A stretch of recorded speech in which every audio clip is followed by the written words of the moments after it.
Uh-oh.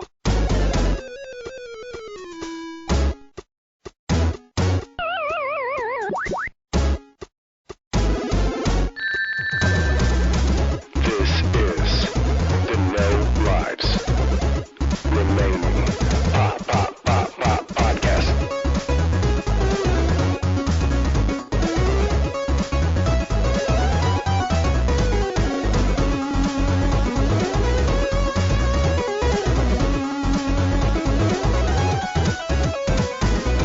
You slave. Fawn, kill him.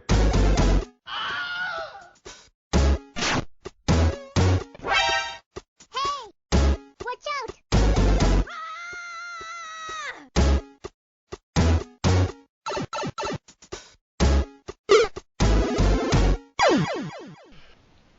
Welcome, ladies and gentlemen, guys and gals, and hopefully future listeners. My name is Everett, My name's Adam. and we are the co-hosts of the No Lives Remaining podcast. Adam, Indeed. how's it going? Not bad, thank you. And yourself? Oh, not too bad. I'm a little tired. I got up at 6 a.m., well, a little bit earlier than 6 a.m. this morning to do some streaming of Marvel Heroes. That's dedication there.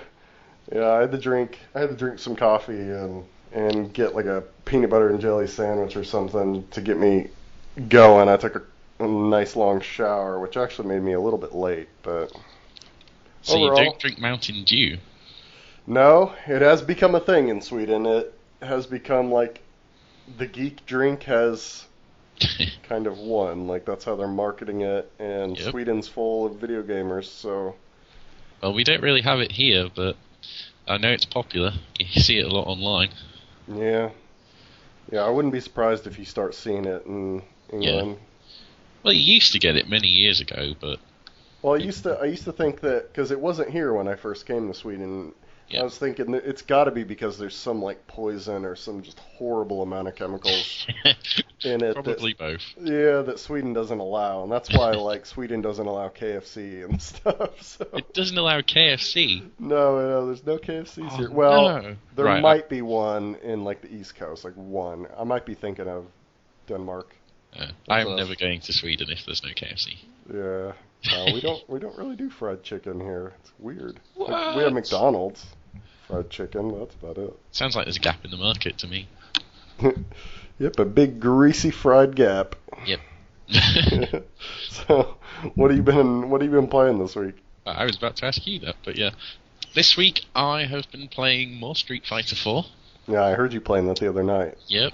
Didn't sound like it was going well. I think No, getting my ass kicked. you got up pretty high in the ranks. Yeah, I because of the position of my favourite character in terms of the amount I've used her, I keep getting matched with people who are much beyond my skill level, which is a shame. So Yeah. yeah, I keep losing, but I don't really mind. It's good practice either way. It's still fun. Well, you have good games at least. Yeah. Either really good games or really short games. Well, I like to think I give a good account of myself, but because I haven't played it properly for a while, I'm really rusty, so I keep getting into that situation where there's certain moves you want to do at certain times and you just can't pull them off properly, so Yeah. usually it's my fault, but Yeah. so, you know, I just keep sending out hate mail to everyone and it's fine. So that is true discourse that you should have with your opponents. Yeah. I agree. Yeah, other games I've played, Final Fantasy VIII on the PSP. I got it on the PlayStation Network, so Oh, okay. I'm playing that. Does it have like better graphics or? No, but it does kind of look better because there is, it's on a small screen. Okay, because So, I'm just thinking of when they released Ocarina of Time for the DS, yes, the 3DS, yeah. the 3DS, that they upgraded the graphics, and Yeah. I didn't know if maybe Sony would do that as well. Well, I believe they just released Final Fantasy VIII on Steam not too long ago, Yeah. and there is like a mod patch you can put with that, which gives it HD textures and stuff. So Okay, I was checking it out on YouTube, so it looks pretty good. But might have to try that. I think like all the animation and stuff is still really smooth, considering it's a PS1 game. Yeah, It still actually looks really good. So all they needed to do was give it new textures, and it does look really good. Yeah, I know there's a texture upgrade for 7. I didn't know they did one for 8.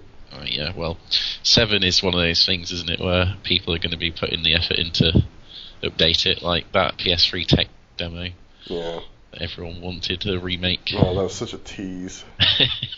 They knew it would get people interested in the PlayStation 3. Yeah, and then they're probably not ever going to make Final Fantasy 7. Well, they've already said it would be too expensive, and I think that's one of the trends you've seen in the latest Final Fantasy games is, even though they're bumping up the graphic quality so much, the gameplay is getting restricted constantly. So, like Final Fantasy 13, for example, is just one huge corridor. Yeah, well, here's an idea. How about instead of making all these crap Final Fantasy games and these MMO games, just make us 7 again? Well, I would take a new Final Fantasy if they just like copied the style of the old ones. Like, you don't need this fancy battle system. Just have a simplistic looking world map. It can look crisp and in high definition. It doesn't have to be cutting edge graphics as far as I'm concerned. It just needs to look decent. Yeah, my favorite thing about 7 and 8 were that you could just like get in your little airship and fly around the globe and just like stop off at places. And you can actually explore. Yeah, and then you had like that island where you could get the golden chocobo. And yeah, exploration leads to rewards and fun because you find these secrets. Yeah, it was like Skies of Arcadia had a million secrets. Oh, in the definitely, yeah. That was an amazing game. Yeah. See, that's a good example because even today that looks really good because they kept the art style simple. Yeah. So with today's like polygon counts and things, you could get a very nice looking game without too much effort. Yeah. Although I'm still looking forward to Final Fantasy 15, but it's pretty much become my last hope for the series. You're gonna have to get a PS4. I know, but those are the kind of games that always used to mean I would buy a console. So yeah. And I'm sure I'm not the only one there. Like, people are willing to buy consoles for certain game series. Well, I guess I'm looking forward to it coming out too then, if it means you're going to have a PS4. So. So, what have you been playing this week? Oh, man. I've been playing Star Wars The Old Republic, which we talked about last time. I got my sniper up to 55. Oh, very good. My original character, Killshot. Yeah, and I did a few other things, but I'm not going to talk a whole lot about it. We did do the notable mentions is that we did do Assault on Tython and the like attack or defense of Korriban. Yep. Maybe it's like the attack on Tython and the assault on Korriban. Yeah, we played as Imperial characters for both. So. Mm-hmm. And they were actually really fun. Yeah, they were. They were a lot of fun. They're both, I think, almost exactly the same, at least the same difficulty. Yeah, pretty much the same kind of stages you go through, but there was that one boss that was just AoEs all over the place. Oh, that was crazy. And playing a sniper, that's really difficult because you need to stay still. Yeah, you actually died on that. That was the only time anyone died was on that boss. Just because. Yeah. I was like, we'd got a warning against the AoEs, and I was like, okay, I'll move from the AoEs, and then the AoEs was insane. There was like 20 huge discs around me. I'm like, yeah, they're just like, AoE, and you're like, oh shit. I tried to run, but it wasn't good enough. Yeah, no, that was a little surprising. He should have said, there was a metric shit ton of AoE about to drop. Well, the one thing I really liked about that was on the Typhon flashpoint, one of the bosses was the trainer guy. Yeah, the droid guy. Yeah. Liam Dentery, or whatever his name was. Yeah. He's a guy who gives you quests when you're a low-level Jedi, and he's actually a boss in this flashpoint, which was really fun, I thought. Yeah, we need to try those on our Republic characters just to definitely. see who the bosses are on. See how they change. But enough about that game. We talked exactly. a whole episode about Star Wars last time. I also, this morning, like I said, I streamed Marvel Heroes. Finally got to play Nova. Yeah, I was going to ask if you'd played him yet. Yeah, I got him. I was planning to get him up to 60, but I was going pretty slow because I was reading chat and I was dying a few times, and I don't know. I kind of get in these modes where I just love to kill everything on my screen. Instead of just like, it'll say kill 30 robots for this legendary quest, and I'll just be like, ooh, ninjas. Ooh, AIM guys. Half of them count, and then I'll be like, ooh, snake men. Ooh, sentinels. And like I just kill like Like, I don't know, if I see a pack of like 30 Hydra guys, I just have to AoE them. So, can you like level through grinding? Yes, you can, Yes. because you have these things called legendary quests. Yep. Basically, the whole game is a grind, anyways. I But legendary quests, they kind of change up. You can either get quests in Midtown Manhattan, which is like an endless kill mode, basically. It's just like a little section of New York that just has bad guys all over it. Do they come in like waves or? No, they're just in packs standing around, and after you wipe them out, and new ones will spawn, after Yep. like a minute or two. And every 3 minutes, bosses spawn. And so you can, like, it'll say Magneto and his Brotherhood of Mutants are attacking, and you'll have to go fight him and Juggernaut and Pyro and who else, Sabretooth. Or, it'll say, like Sentinels are invading, and you have to go kill the Sentinels and the Mega Sentinel. So is it always random enemies that appear, or? Oh, yeah, it's all random. And so like... It's not, like, linked to the character you're playing or anything? No, they've just got a ton of different groups of enemies. Like, you'll have AIM from like Iron Man 3, you'll have Hydra from Winter Soldier. Oh yeah. You've got the Sentinels from X-Men, you got the ninjas from X-Men and like Madripoor, like Daredevil stuff. Yeah. There's tons. There's like the Brood and little bug guys, and there's thugs, like mafia dudes, and like, I don't know, there's just a ton. And so these legendary quests will be like kill 60 robots. And so that includes some of the Hydra mech suit guys and some of the AIM robots and the Doom bots and Sentinels. Or it'll say like kill demons and sorcerers. I see. So you have to, like, ninjas are considered sorcerers because they can like teleport and stuff like that. Sorcerer ninjas. Yeah. Sounds pretty cool, but everyone knows they should be pirate ninjas, really. Yeah, well, you can't play as Pirate Deadpool, which is kind of funny. Or, it'll say something like kill 20 giants, which includes Sentinels. So you get those kind of missions in the Endless Zone, which is what I tried to mostly do because they're pretty quick. Especially if you're in a group, because like if you were on one side of Manhattan and I was on the other and you killed, a giant or a Sentinel and I had the giant quest, I would still get credit.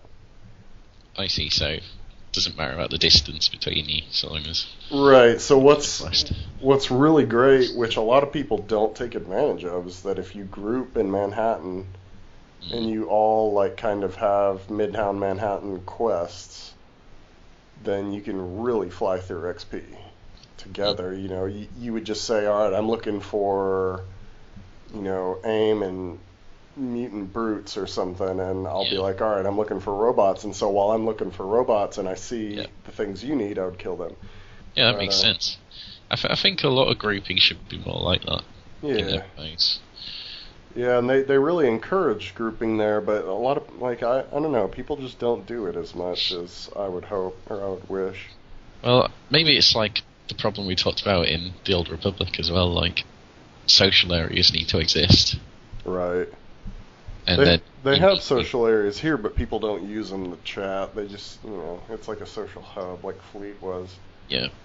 But yeah, I mean, it's the same. Like, you have matchmaking whenever you go into, like, let's say you're going to go fight the Shocker in the subway. Like, someone will join if they were going to do that at the same time. Yeah. Usually, they just kill Shocker, leave, and quit the group. They don't say a single word, and... It's a strange kind of behaviour that MMOs have now.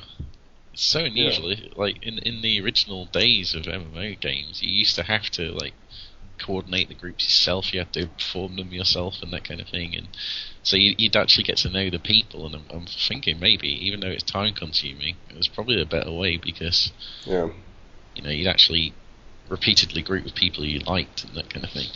That being said, our group in Star Wars was very friendly. That's and true. Talkative. On the Flashpoint, yeah. Yeah. Yeah, that was pretty fun. Yeah. Anyways, it was fun. I got the level 50 instead of 60.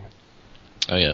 So I'm probably just gonna get the last 2 levels. I don't know if I'm gonna stream them or not, but we'll see. We will see. I don't think I've played anything else. I was going to say that I forgot to mention I played a bit of Perfect Dark, the original. Oh really? I didn't know you liked that game. Oh yeah. Yeah, I'm a massive Perfect Dark fan. Considering your main character in Star Wars is named Joanna Dark. Exactly. Yeah. Well, it's kind of a long story behind that. We'll probably touch on it later since we're talking about female leads today. Yeah. I played it again recently with my stepbrother, and so I was playing it a bit on my own again during the week.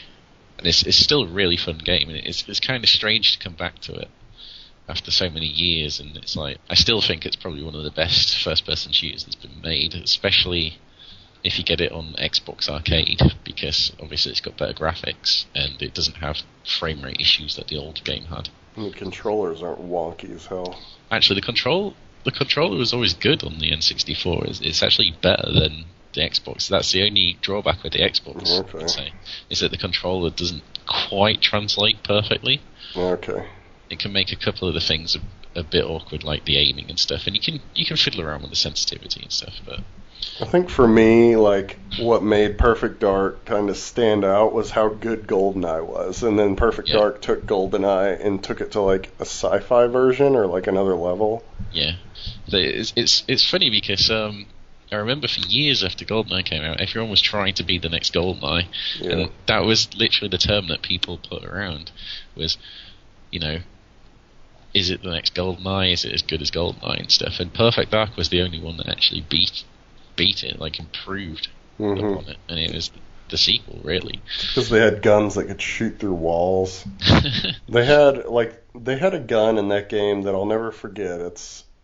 Like the magazine goes through the gun, like from the top and out the bottom. Oh, yes. And its special mode or its secondary fire was called like magazine discharge. Yeah, that was the Cyclone, I believe. Yeah, the Cyclone. That gun, I'll never Fires forget like that crazy. gun. It's like if you unload the magazine discharge on someone in that game, they're dead. Well, do you remember the CMP, which was like basically the Uzi? Yeah, I think so. Machine pistol thing, and it had the tracking secondary mode where you like highlight someone. Oh yeah. It would shoot them independently. That thing was so overpowered that they actually had to change it in Perfect Dark Zero to a completely different function. Because in PvP, like in multiplayer games, that was just so powerful, it was insane. Yeah. But still really fun to use, so. Well, so if you have an Xbox and you haven't played Perfect Dark and you love shooting games, I highly recommend going and getting Perfect Dark. are you talking Xbox 360 or Xbox 360, yes. Okay, cool. Or if you have a Nintendo 64 and you've never played it, then try and track it down, but good luck with that. Yeah, I don't know. There's some Xbox games I need to track down, because I've still got an Xbox and a regular one. Yeah, I've still got one, but I don't really use it much. Apart from for games that don't run on the 360. Yeah, well, my Xbox is hacked and it's got SNES and NES and Sega Genesis games on it, so. Okay, well that makes sense. Yeah, so it's extra awesome. You mean it's actually got some good games on it? Yeah. Not just that Halo crap. No, I'm just kidding. Okay, so what kind of shows and movies have you been watching this week? Oh man, well, I watched The Flash and Arrow, which I'm not going to talk a whole lot about on because we talked about them last time. They were awesome. The Flash's villain this last week was a guy that could turn into poison. Turn into poison? Yeah, like a giant green poison cloud. I think his name was the Mist. I'm not too big on Flash villains, like I don't know much about him, but I think he was the Mist. It's not Red Mist from Kick-Ass then? No. McLovin, you mean? Yeah. Yeah, so it was kind of cool. Just, I don't know, the Flash has a lot of feels, man. Like his dad's in prison for killing his mom, even though it wasn't his dad. It was like the Reverse Flash that killed his mom. They should have put him in prison for speeding. Yeah. I think that would be ironic. But they always have a scene where Barry Allen's talking to his dad through the glass at the prison, and I see. always kind of makes you tear up. But Arrow too, man. Arrow had a ton of drama and just people dying. Like main characters from last season just dying. That really made you, I don't know, a lot of drama. But so is it quite melodrama-y? If that's, Um, or is it like done subtly? it's done well. I wouldn't say melodrama, but I wouldn't say it's subtle. Like they coin all, but like those CW shows as kind of like superhero soap operas. Oh yeah. But it's not like it's if you imagine a soap opera with outstanding acting, Yes. you could say that it's like that. I'm afraid I cannot imagine that. No, and I I've can't never really seen either that. because at some point it's not a soap opera when it has Yeah. at some point a good acting. Yeah, speaking of drama, the one show I do want to talk about, which I'm not sure if you watch, is The Walking Dead. Well, we did watch the first series a while back, but I haven't actually seen any more since. And the main reason was we were kind of bored by the end of the Yeah. first series, like because it didn't really go anywhere. Like they got to that place and The CDC, you know. yeah, and they met that guy, and then they decided to leave, and that was it, really. So it's kind of like, yeah, okay. Yeah, I It totally was slow. Yeah, I totally get that. And it's the second season that it's just as slow. They get to a Yeah. farm and kind of live on the farm, and See, a lot of people die. I think it was more like aimed towards people who hadn't seen a lot of zombie things for a start. Right. So that was more of like a shocking situation, and also the characters in the first series, we just really weren't that into the characters at all. Yeah. Like, we didn't really care about them, and that's the whole point of The Walking Dead, is that you get into the characters. Yeah, and right now we're on season 5, I believe. Yeah, I believe it's 5. Yeah. And by now I'm entirely invested in the characters. Yeah. And I've always, like, if you go up to me in the street and you ask me if I'm a fan of The Walking Dead, Yeah. most likely my first response will be, I fucking hate The Walking Dead, but I love the story. Yes. That's really my answer for that. And it's not as simple as that. And I'll tell you why, because this first episode of season 5, which I haven't watched the second one, so I'm a little bit behind, but the first episode really was a perfect example of why I love and hate this show. Because the end of last season, I'll spoil it for you since you're not gonna probably watch it, but the end of last season they basically went to this safe haven that all these train tracks led to this like rail station that they're saying, you will find peace here, or you'll be safe here. So they get there, it turns out everyone there is fucking cannibals. I'm not the cannibals again.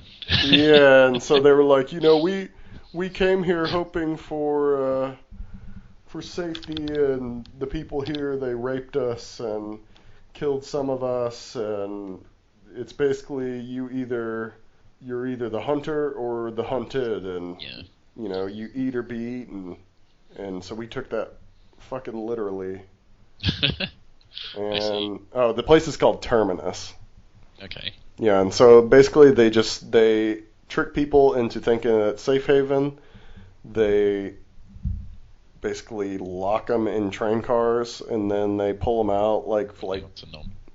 yeah. And the way they do it is they had a line of 7 people. Mm. They tied them up, hands behind their back, put them on their knees, and bent them over like a giant trough. Okay. Yeah. Like, to Okay, yeah. drain. And they have the 4 like well-known characters on the left side.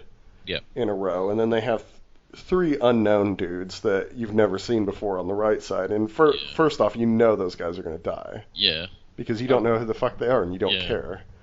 They go down the line towards the Exactly. proper characters. And so they try to build up suspense, but Yeah. they're not going to Yeah. die. I mean, well, I won't say because Yeah. Walking Dead is Yeah, fucked they up and do like kill. yeah, they're like George R. R. Martin, but not as bad. Yeah.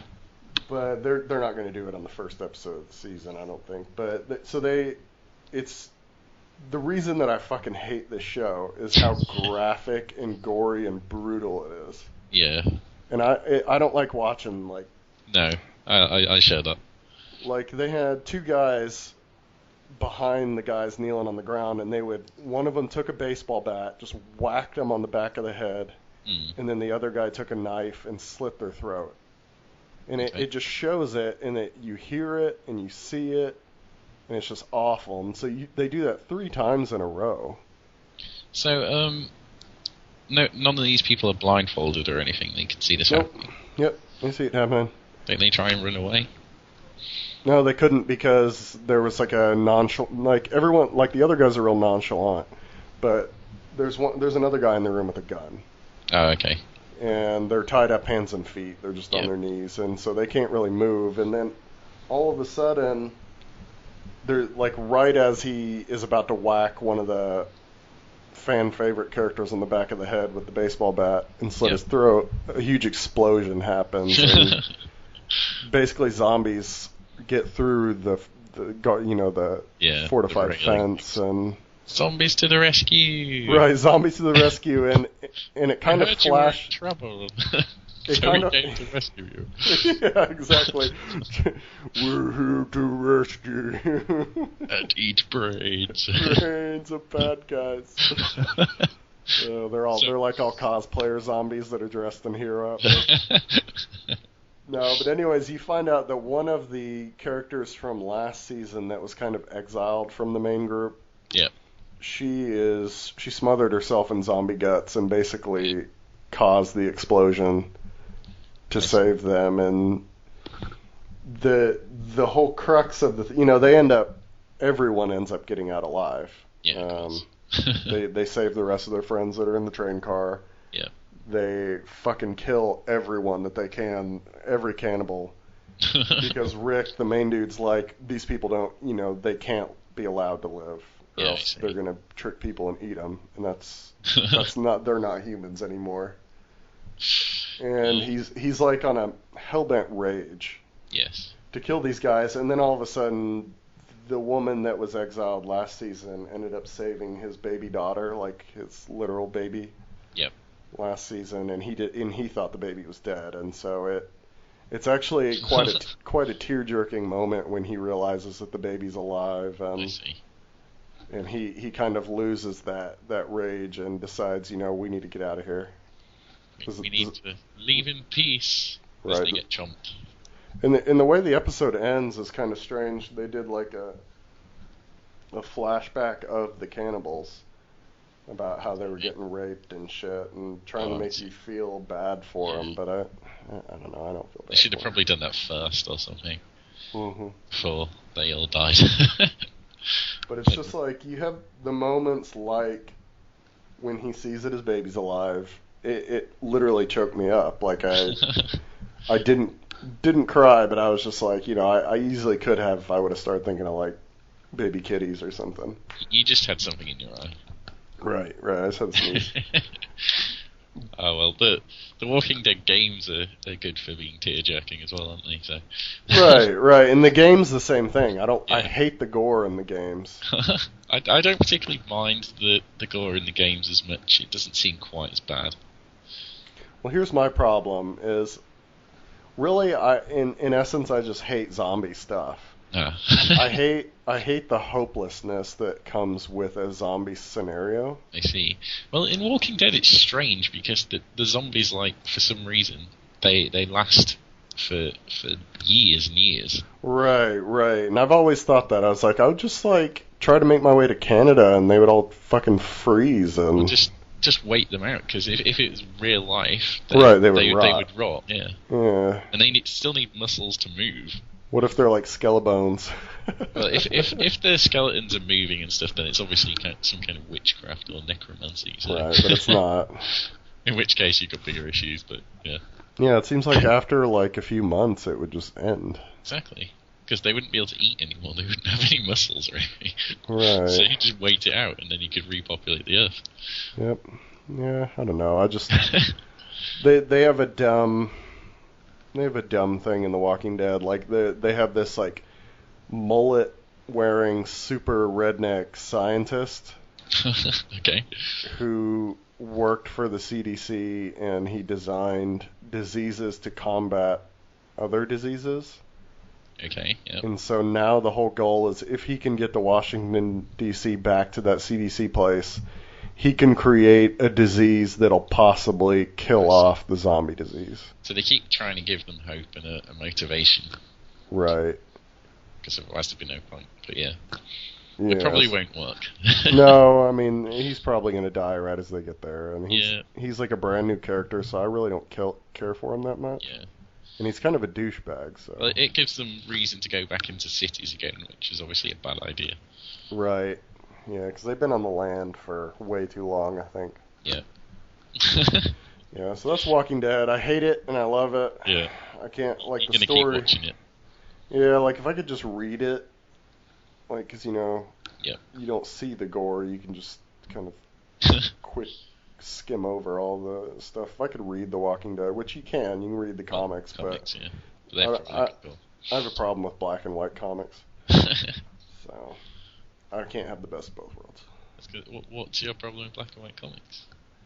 Eh, Just don't like lack of colour. Yeah, I don't like the lack of color. I don't know. I mean, I've read them.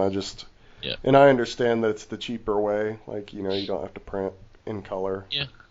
But I really enjoy when a good colorist does their job well. Yeah, I can understand that. Yeah.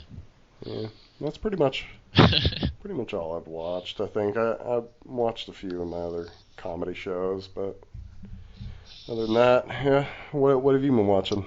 Not a whole lot in terms of TV series, but I watched 4 the other day. 4? Yeah, the first 4. What is that? As in Marvel's 4. Oh, Thor. Yeah, 4. The British accent strikes. That is my whole accent. Yep. Thor. Yes. Right. Yeah, I watched it again because I just kind of fancied it. Yeah, and you this was thought probably that it was the better least. than Guardians of the Galaxy. Come on. Well, it's probably the least I liked it out of the times I've watched it, but I still enjoyed it. Other than that, not a lot really. I haven't really been watching much at all. Been watching a program called Sugar Rush. Oh yeah. Which is quite old now. I think it's 2005. That's about teenage lesbians. For story or for pleasure? For both now. To be fair, the reason I like it is they are lesbians, but it doesn't really matter. You could do the same story with a heterosexual couple, so it's kind of more like that. However, that said, they made a second series which isn't based on a book, and they just kind of went their own way, and that was just pure like, look, lesbians, and that was awful. Yeah, that was horrendous. So yeah, I don't like the second series, but the first series is really good. Okay. And it's a good example. It ends in a really, really good place. Like, it has one of the most perfect endings, as far as I'm concerned. Like, it's right before all hell is gonna break loose, but it kind of ends on the last moment of, like, perfect happiness between them. Yeah. So, but yeah. Other than that, I haven't really been watching a whole lot. Shall we go on to news? Yeah, what do you got? Well, I was going to say that in the UK there is some legislation being proposed about increasing the sentence for trolling. Trolling, huh? Yeah. So at the moment there is something called the Malicious Communications Act, which means they use it and you could get jailed for up to 6 months. But they're talking about creating some new legislation to focus specifically on trolling, and it would jail you for up to 2 years. Yeah, that's for like the case where if you cause someone to like commit suicide, exactly, right? Yeah. I mean, there seems to be a bit of miscommunication about it. People seem to be thinking it's like for your average kind of internet forum trolls, that kind of thing. It's like, how would you enforce this, with all the IP changing and all that kind of thing? But I think it'd actually be possible, because in a lot of these cases, people aren't covering their tracks particularly well. They are just pretty much bullying people and tormenting them. Yeah, no, a lot of times they do know who was tormenting, like, exactly. Especially if it was something on Facebook or on one of the main systems. Twitter and stuff might be hard, but they definitely need some. In the US, I hope they do something like that as well. Yep, because it's definitely something that's getting more prominent. Right. as things go on. Obviously, and we'll talk about that a little bit later. There's a lot of the bullying that's going on, but Yeah. Oh dear. So it's I think it's a step in the right direction at the very least. And the UK's internet laws are way behind yeah. the level they should be. So anything like that's a step in the right direction, as far as I'm concerned. But it's one of those things that's drawing a bit of criticism. But yeah. Well, any laws on the internet or anything that has to do with the internet's going to draw criticism. Well, that's true. Yeah. Just because it is like the last free paradise for horrible people. And look at the mess it is as well. Right, and it's a giant fucking mess. But I mean, the laws have to be the right laws. They have to be perfect. They can't. Well, the internet is very unique in that it gives everyone a soapbox to stand on. Yep. I mean, ourselves included. I mean, we're making a podcast right now, so anyone can share their views, and sometimes people's views shouldn't be shared.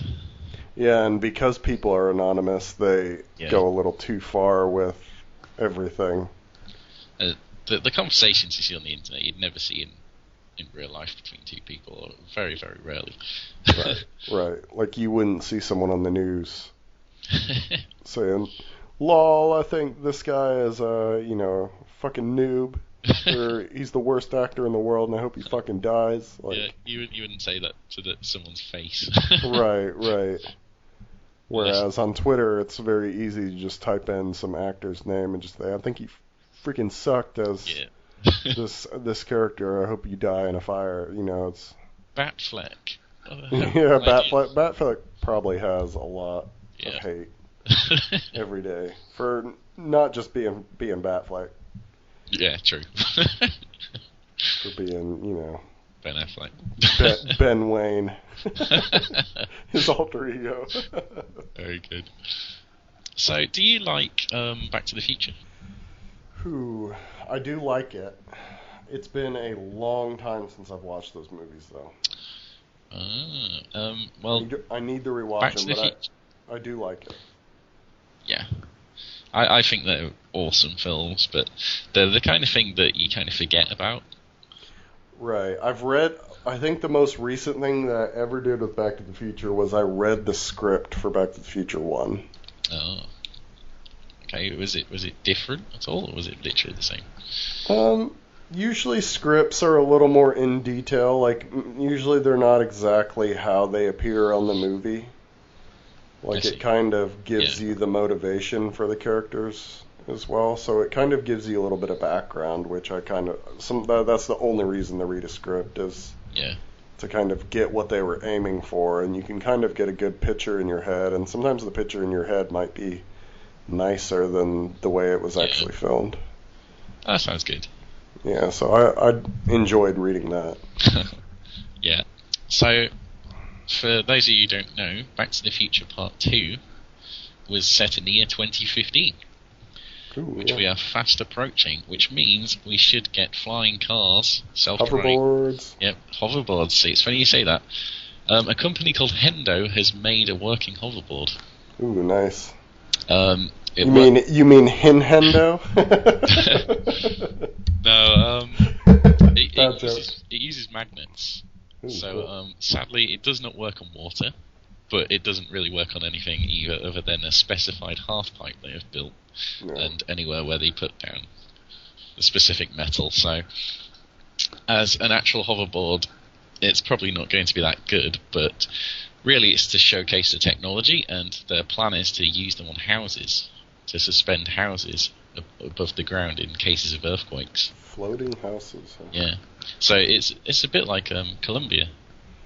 You know what I would do though before like rolling out that hoverboard is I would put that metal along a train track somewhere.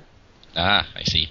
Yeah, and then I would paint it pink, and I would just I'd have that as the commercial. Be like, "This is our fucking hoverboard, buy it," and people would be like, "Hell yeah!" Well, I know they made the hoverboard black, and it really should be pink. Yeah, it should be pink. It's the only time pink is acceptable. No. Joking. Actually, I was just thinking there is a really cool scene. I don't know if you've seen A Million Ways to Die in the West.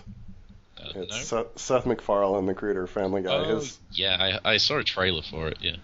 It's actually a really good movie, but there is a scene where he opens up a barn while he's like looking for somewhere, and freaking Doc is in there trying to cover the DeLorean.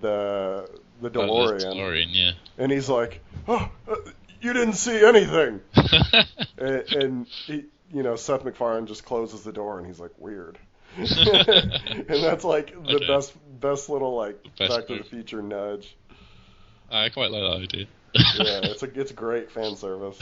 They also do a Django Unchained fan service at the end as well. But see, I have that on DVD, but I haven't actually watched it yet. You haven't watched Django Unchained? No, not yet.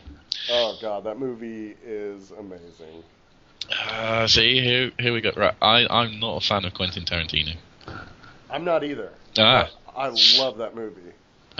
I'm not a fan of Kill Bill. I'm not a fan of Reservoir Dogs or whatever the hell else he's made. Yep. Definitely not a fan of Kill Bill Volume 2. But you recommend Django? Django is a great film.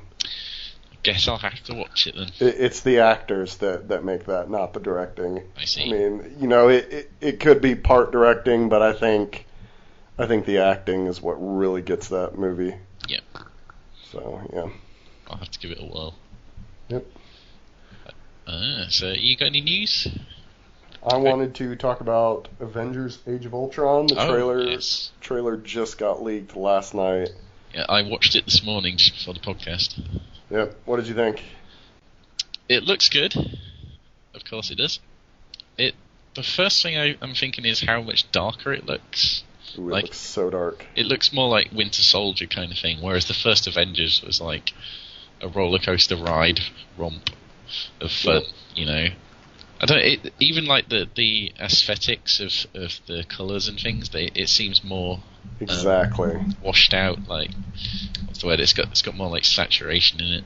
Exactly. There's the scene with they showed the Hulkbuster and the Hulk fighting in the new trailer, which is Iron Man's special suit that he creates just to fight the Hulk, which is basically just a giant suit.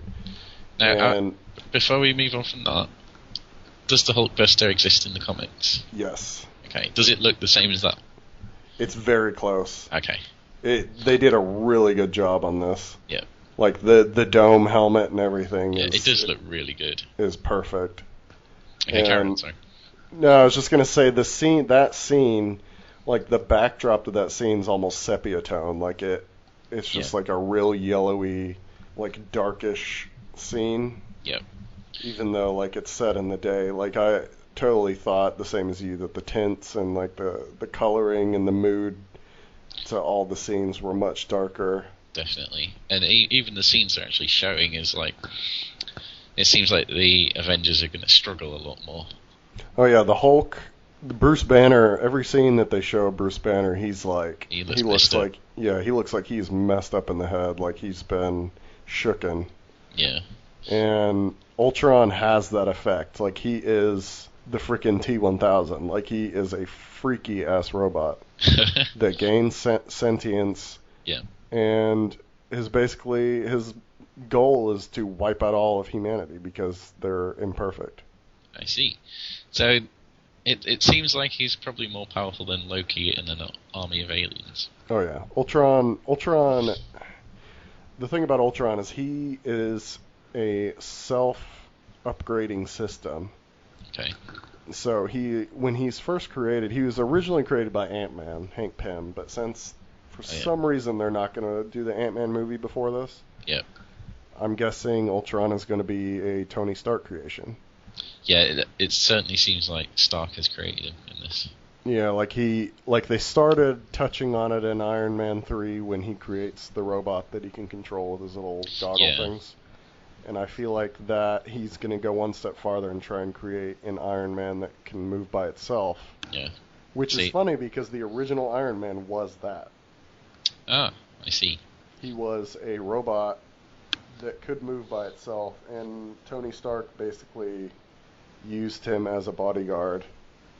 So that they're kind of drawn from the older ideas there. Yeah, kind of. Like in Iron Man 1, at the very, very end, when Coulson gives him the cards to read to explain, Oh, yeah. he's like, do you really think people are going to think that this is like a bodyguard? Oh, yeah. Like, it's kind of, It's a fan reference, service. yeah. Right. And so I feel like they're kind of doing the same thing. Ultron's going to be a Stark suit Yep. that gains sentience, and it basically can upgrade itself. Can it transfer itself to other things? Yes. Like, say, a bit Lawnmower Man-ish, so... Yes, it can transfer its consciousness, and I'm guessing that's, like, there's a scene where you see a ton of Iron Man suits that look like Ultron crawling out of the sea, which I'm guessing is near Tony's mansion. Yeah. He can probably transfer, like, pieces of himself to each of those. Should be interesting, then. Yeah, and you really can't ever kill Ultron. Like, you can obliterate him, and he'll just go back into, like, some system and hide until he can... See, I want to know, does he have any connection to Zola from Captain? They seem similar. Yeah, they kind of... Like, everyone was originally thinking that Zola was going to be something to do with Ultron because he was a sentience. Yep. Like, he transferred his sentience into Ultron, but I don't think they're going to be connected. It'll be kind of the same. Like, the very first Ultron that Hank Pym created was basically Zola. Like, it was a giant room, or he was like just like a really old-ass computer. Yep. That, I don't know, he just... Basically, Hank Pym throws him out because he is an evil son of a bitch, and he throws him out, and Ultron just upgrades and upgrades and upgrades in secret until he's a murderous robot. So he's basically Skynet. Yeah, he is Skynet in the a T-1000. In a world with Iron Man suits and Yep. incredibly powerful helicarriers. And And his thing is he upgrades super fast. So let's say Thor shocks the crap out of him with lightning. Yep. Well, he'll upgrade himself to become resistant to that, or to find Thor's weaknesses. Yep. Or if the Hulk starts smashing on him, he'll upgrade to be as strong as the Hulk so that he can resist it. And so he is a pretty nasty piece of work. Yeah. That sounds So, bad. yeah, so you see, we'll go back to the trailer. You see Cap's shield has been shattered. Yeah, exactly. Which Yeah. Ultron's probably just going to break it over his knee. But isn't that like the only vibranium or whatever in existence? Yeah, Like- besides the little bit that Iron Man used in Iron Man 2 to make his chest thingy. Oh. I think So, that was vibranium. so I wonder how they're going to... Can they repair it? I guess they can. They can repair it. There are vibranium mines in the comic, I think, in Wakanda, which is where the Black Panther's from, but I don't think they're doing that film for a long time. No. But in Age of Ultron, the comic series, where Ultron basically takes over the world and kills off like almost 90% of the heroes, he does end up breaking Cap's spirit and his shield. And basically Cap's like comatose, like he just kind of sits there and stares at the ground. Sounds pretty bad. But you do see in the trailer, you do see Cap in a castle, which looks like Neuschwanstein or something. It's not Neuschwanstein, but it looks like some like German... Oh yeah, like one of the old places from World War II. Yeah, and I feel like that's going to be at the start. Like he's going to be looking for Winter Soldier. Yeah, it could well be, yeah. Yeah, like they didn't show Winter Soldier anywhere in the trailer, but I'm hoping that he's in it. Yeah, he might make an appearance. I mean, they didn't really show much of Quicksilver or Scarlet Witch either. I mean, very little of Scarlet Witch. What they did show of Quicksilver, I wasn't super impressed, No. just because it's gonna be compared to Days of Future Past. Exactly. It's unavoidable. I mean, it's literally the same character. So All you really see is like him just running, and there's kind of like a blur behind him, but everything else is moving like normal speed. Like he doesn't seem that fast yet. It's very possible they're saving those. Right, and they probably are. Yeah. Who else? You see a little bit of ScarJo. Yep. She's got short hair. She looks okay. I like her better with long hair. I don't know. The bits were so brief I couldn't really focus. Right. Well, I watched it like 20 times. Ah, there you go. I've only seen it the once so far. basically, I don't know. You just see Ultron at the very end. You see his like final form. Yep. His final form. No. He's just talking about how all humans are basically puppets with their strings Exactly. And they keep playing that song the whole way through, don't they? yeah, and it's really creepy. Yeah, really creepy. And he's like, you're all tangled up in your strings, and he's like, but I'm free. There aren't no strings on me or something. And Yeah. and so like now on Twitter you'll see a bunch of like there's like the Backstreet Boys cover, No Strings Attached, and people have like posted Ultron into their CD cover. Nice. So that's his new origin story. He was a Right. Backstreet Boy. Yep, he was a Backstreet Boy. And he was left to fester and grow. Yeah. Well, anyways, Marvel realized that someone had leaked it, and they just went ahead and were just like, Exactly. we were going to release this Tuesday, but here you go, early. Might as well. Yeah, week early, so freaking awesome. Yeah. And then find the leak. Yeah, it's going to be one hell of a movie. It certainly looks good. My only concern is I really enjoyed the kind of light-heartedness of the first one. Yeah. It was just fun. It existed for pure fun, and I was kind of hoping for the same thing, and I'm worried that it might sacrifice a bit of that, but that's my only concern, and I'm sure it's going to be awesome anyway. I think it will be dark. It'll be fun at the start, but I feel like in Marvel's overarching like story, their phase 1 through 3, Yeah. the middle bit will be the darkness. Well, of course, yeah. And, The Act 2. the loss of hope. And, It's the Empire Strikes Back of the Avengers. right, and so with Age of Ultron and what Cap 3 sounds like Civil War, which can't be very funny because it's going to be Iron Man versus Cap, and so they're going to be pretty serious on that. I'm hoping that with Guardians 2 and Ant-Man's supposed to be pretty funny. Yes. Doctor Strange is going to be freaky. It's going to be a horror film. And then Thanos should be more like Avengers 1. Yeah. Because you're going to have the Guardians involved, and there's no way the Guardians can I know. not be funny. Be serious. It'd be. I just don't want it to lose its charm. I don't think it will. I feel like they're still going to have lightheartedness. I mean, you got Robert Downey Jr. in there. Yeah, exactly. And you've got to justify that price tag for him, so make him quip constantly. But I do think it's going to be the dark movie. Yes. Oh, we're in agreement on that one. Yeah. I was looking at other news. Yep. Just the other Marvel comic news, I guess I just wanted to touch on Yeah, go briefly. Marvel is basically cutting out all the mutants in the comics. Oh yeah. They just killed off Wolverine. How do you kill Wolverine? They covered him in molten adamantium. First they spent the whole year depleting his healing factor. Oh, I see. And so they took away his healing factor, and basically in the end comic, he fought the guy that gave him his adamantium skeleton. Yep.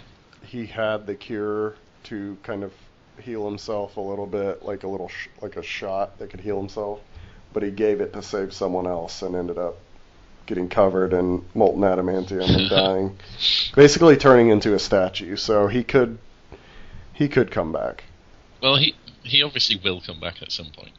At some point, once Fox loses the rights to X-Men Yeah. and gives it back to Marvel. So what's the fan reaction to this? Fan reaction's pretty blasé. It's like, Really? yeah, all know they're it's just coming. yeah, they all know he's coming back. Yeah. It's the same when Peter Parker died and Otto Octavius took over his brain. Like everyone was like, we know Peter's going to come back eventually. You could say it like, and when they killed off Peter Parker, they were like, he's never going to come back. Yeah. And everyone's like, whatever. Keep saying that. There's so many examples now that they're always coming back. It's Yep. like there's none of the suspense or drama that they try and aim for, because Right. people are just like, fine.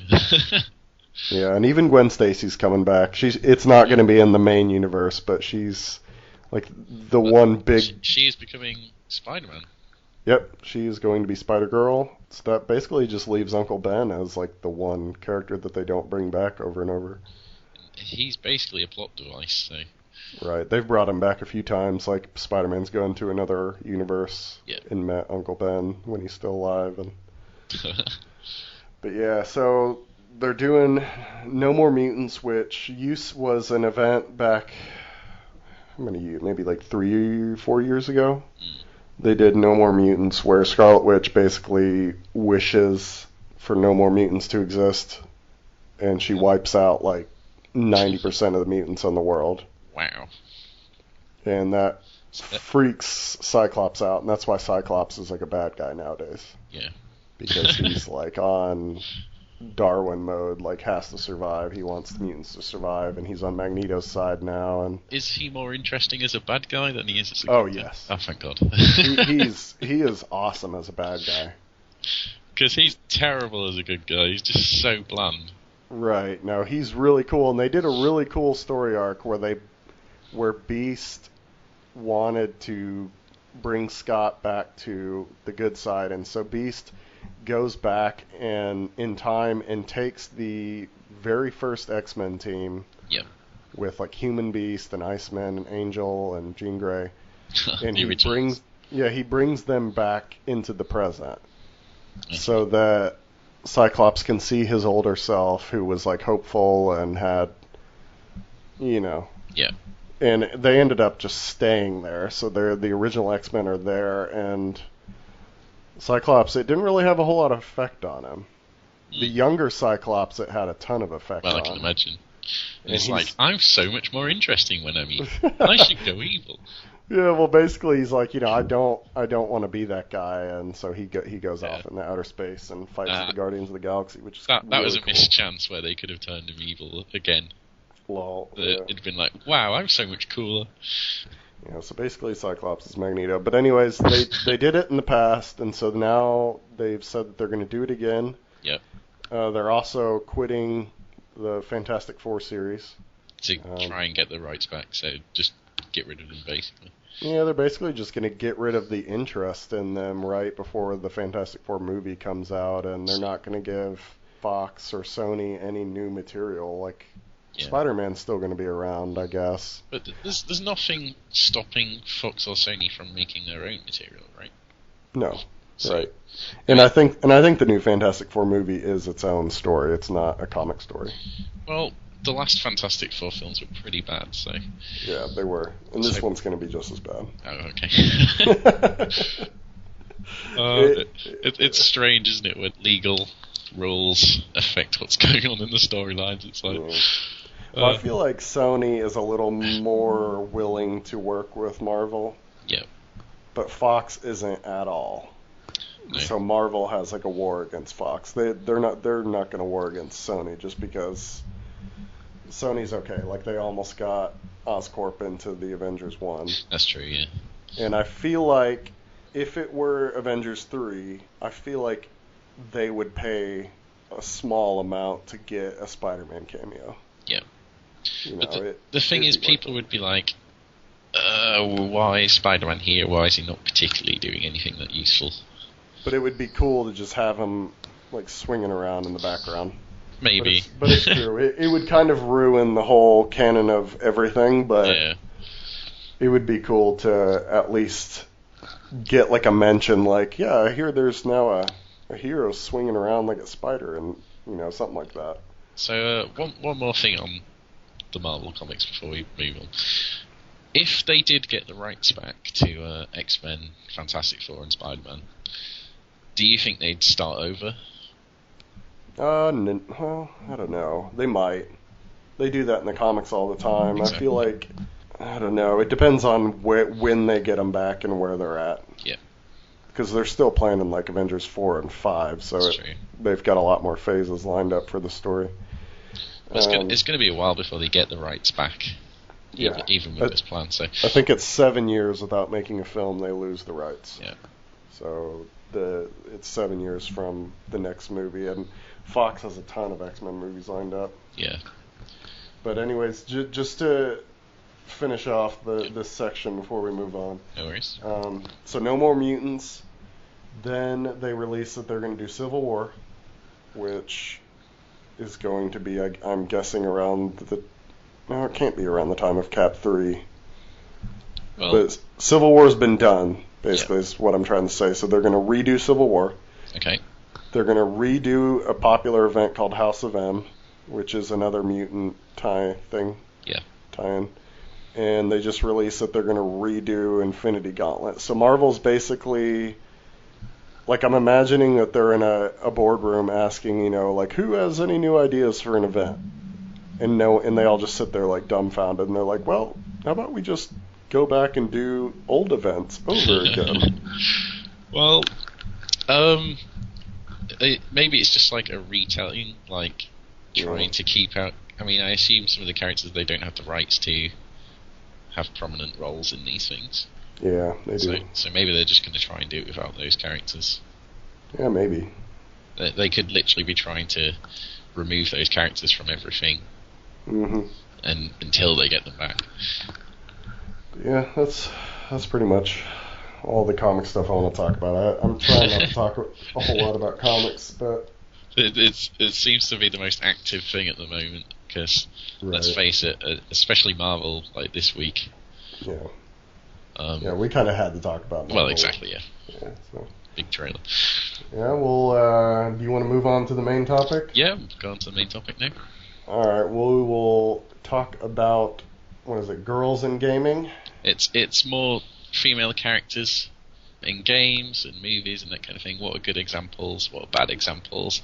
And, you know, the recent state and controversy over sexism.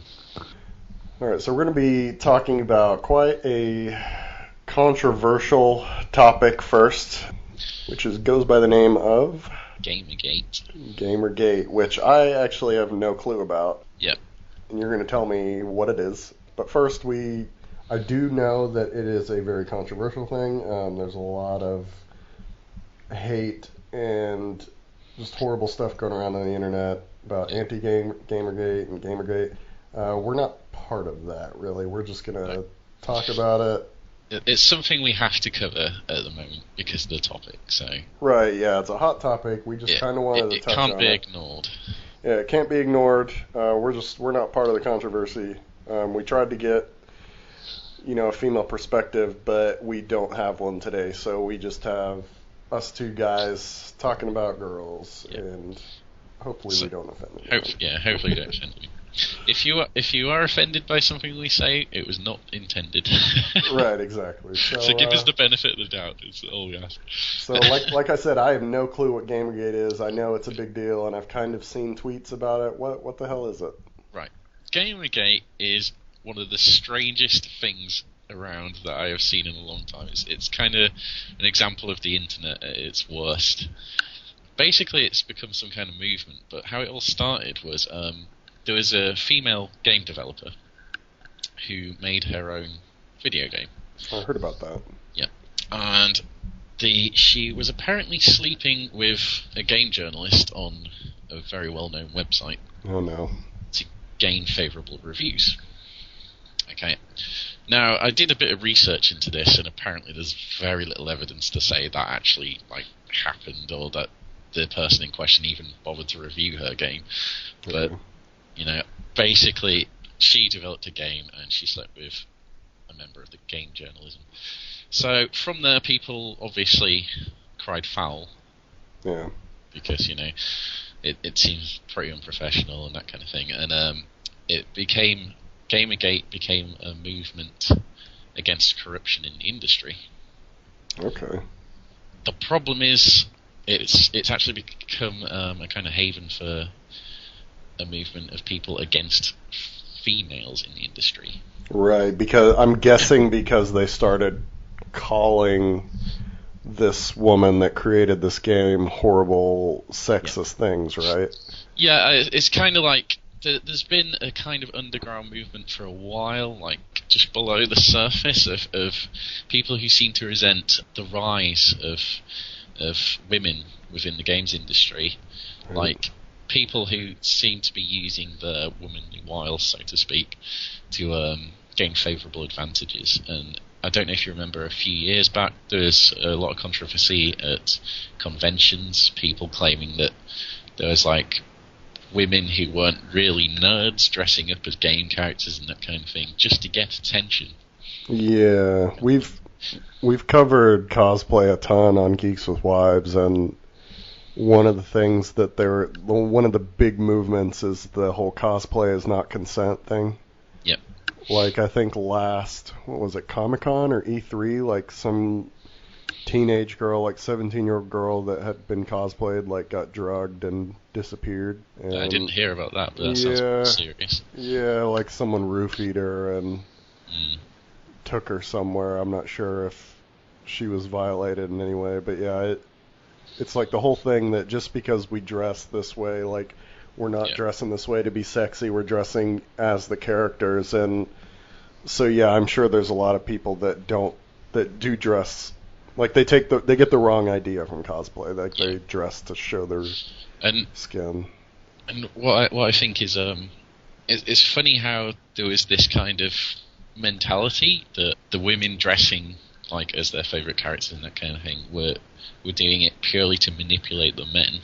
Right. Who were there, and also they weren't real gamers or they weren't real nerds themselves. That concept could not be true. Right. Yeah, it's just like there's some kind of problem that people assume. Like, I don't know if it's because of like Disney World or something. They assume when they see someone dressed as a character that they can just run up and like grab them or jump on them. Like, you know, when a little kid sees Mickey Mouse, he's gonna run and hug him. Yeah. But it's like a lot of cosplayers say, you know, that they've had people like jump on their backs or just like grab them and like take a photo without even asking, which is, you know, that's not something you would do to a stranger. Definitely not. Otherwise, so yeah, I totally get that. So yeah, it's kind of a continuation of that, it seems, and whatever Gamergate's original mandate, you know, its original views, that this other underground kind of group has pretty much taken over the spotlight. Yeah, they've hijacked it. Yeah, so it's basically become a very misogynistic kind of approach. And there was a quote from a forum post I actually found, which pretty much sums it up, and it says, "The term gamer will become even more strongly associated with misogyny. Whether you blame Gamergate or the media, Gamergate is associated with harassment of women among gamers. Yeah. With the story going more mainstream, it seems likely that non-gamers will start to associate hardcore gaming culture itself with that harassment rather than any one group." That's sad. I know, and I think it's dead on that. Yeah. I mean, to be honest, the word gamer is already... It's a bad word outside of nerd culture. Right, like I know a lot of girls nowadays, they call themselves gamer girls. Yeah. And you shouldn't have to, you know, everyone should be able to call themselves, you know, like a gamer or a game player or whatever without having to specify, because I mean, guys don't call themselves gamer guys. Well, they could. Not usually, yeah. Yeah, but not usually, so yeah. So, is, like, you see anti-GG, are those anti-misogyny people, or is, like you see, like, Not My Shield and stuff? It's the problem is, as I say, whatever Gamergate's initial creation was for, like, the corruption in the industry, you know, which is fair enough. Okay, yeah. I want to cover that a bit more in a bit. Whatever it started as, it's now become something completely different, and you have to wonder, like, the people originally behind it, they seem to still be happy to go along with this, and I don't know if it's just mob mentality or they don't realise the problem from the outside of what they actually look like now, or they agree with it. So I think the best thing they could do is actually distance themselves from Gamergate and just leave it, because whatever its original plan, it's definitely not going to achieve that anymore. Right, and it's like all over the news now, like the worldwide news, so it's really blowing up. But yeah, it's everywhere at the moment, so it's one of those things we have to touch on. But one of the things I was going to say originally is I don't even agree with the Gamergate's original intention, that of the corruption in the industry. Because okay, it's a bad thing. Okay, at the end of the day, even if this guy had reviewed her game and that kind of thing, this is just two people. Right, and their personal lives should be personal, right? Exactly. It doesn't matter. And if you suspect that a particular like game review website or magazine or anything like that is willing to change their opinion on a game just because there's things like this, go somewhere else. Right. There's enough places, and okay, even if the whole mass media is corrupted in this way, there's tons, millions of independent reviews and that kind of thing that you can go to, ourselves included. You know? Right. I mean, I understand that people think the guy should have been a professional and distance himself. Yeah. Or just been like, I can't write this myself, I'm going to have a colleague write it. Yeah. But it shouldn't have caused hate. I mean, it's like the Bill Clinton, Monica Lewinsky thing. Like, yeah, he was getting blown under the table, but personal life should be personal. I don't care if you are the president of the United States, a game reviewer, or just someone in a high school somewhere. Like, it's just, especially in the U.S., that reality TV has made people crave drama. And so people like to blow up, blow things out of proportions, and I think it's one of those things where, as I say, you could go elsewhere. Yeah. Like you don't need to follow the mass media ones, and they would change. But I also think they were very likely to meet anyway. Yeah. Her being a game developer, him being a game journalist. Exactly. They were going to meet. They were going to go to the same kind of places and stuff. So even if she wasn't making a game and she's just there, then chances are they would have met anyway. I just think it's one of those situations that has been, people have read into it. Yeah, like I've listened to other gaming podcasts, and like some of my favorite YouTubers, like they'll mention names of game developers that they know personally. Like, they might not be lovers or might not be close to them, but I mean, everyone in that field, like reviewers, and like it's their job to try and get to know these people so that they can get scoops and they can get in on the action, and so they're all going to know each other. And that doesn't necessarily mean there's corruption there. I mean, right. I know there is a lot of different careers out there in the world where corruption would be very, very easy, and it still doesn't happen that often because the majority of people the majority of people have their own code of ethics that they will stick to. Right. And there's no reason this can't extend to the games industry. Yeah. It's one of those things, like, ask yourself, if you were in this position, if you were a games journalist and stuff, would you give someone a positive review for this kind of thing? And even if you would you think differently if you weren't actually going to review the game in question? Which is what happened here. Yeah, there's a lot of this on YouTube. Like, I watch the Augscast, and I watch a lot of the Polaris guys and girls, and people like Jesse Cox, for instance, will, like, if they're going to do a review on a game that they're getting paid to review, he'll name his video, like, shameless advertising or shameless reviewing, or the Augscast don't go that far, but it's very obvious when they're playing a game that someone has asked them to play, and I've seen similar things as well, yeah. And right. I think transparency is a good thing. Right. Because it avoids these kind of situations, and I can understand the call for more transparency between the two things. But again, when it's something like this and it's their personal lives, it's unrelated, or it should be unrelated. So. Right. I've written 2 reviews on the game Marvel Heroes. And they're actually a sponsor of Geeks with Wives, the site that I write for, and so we do get a little bit of compensation for supporting them. Yep. And so at the top of my article, I always write, this article is going to be biased. Yes.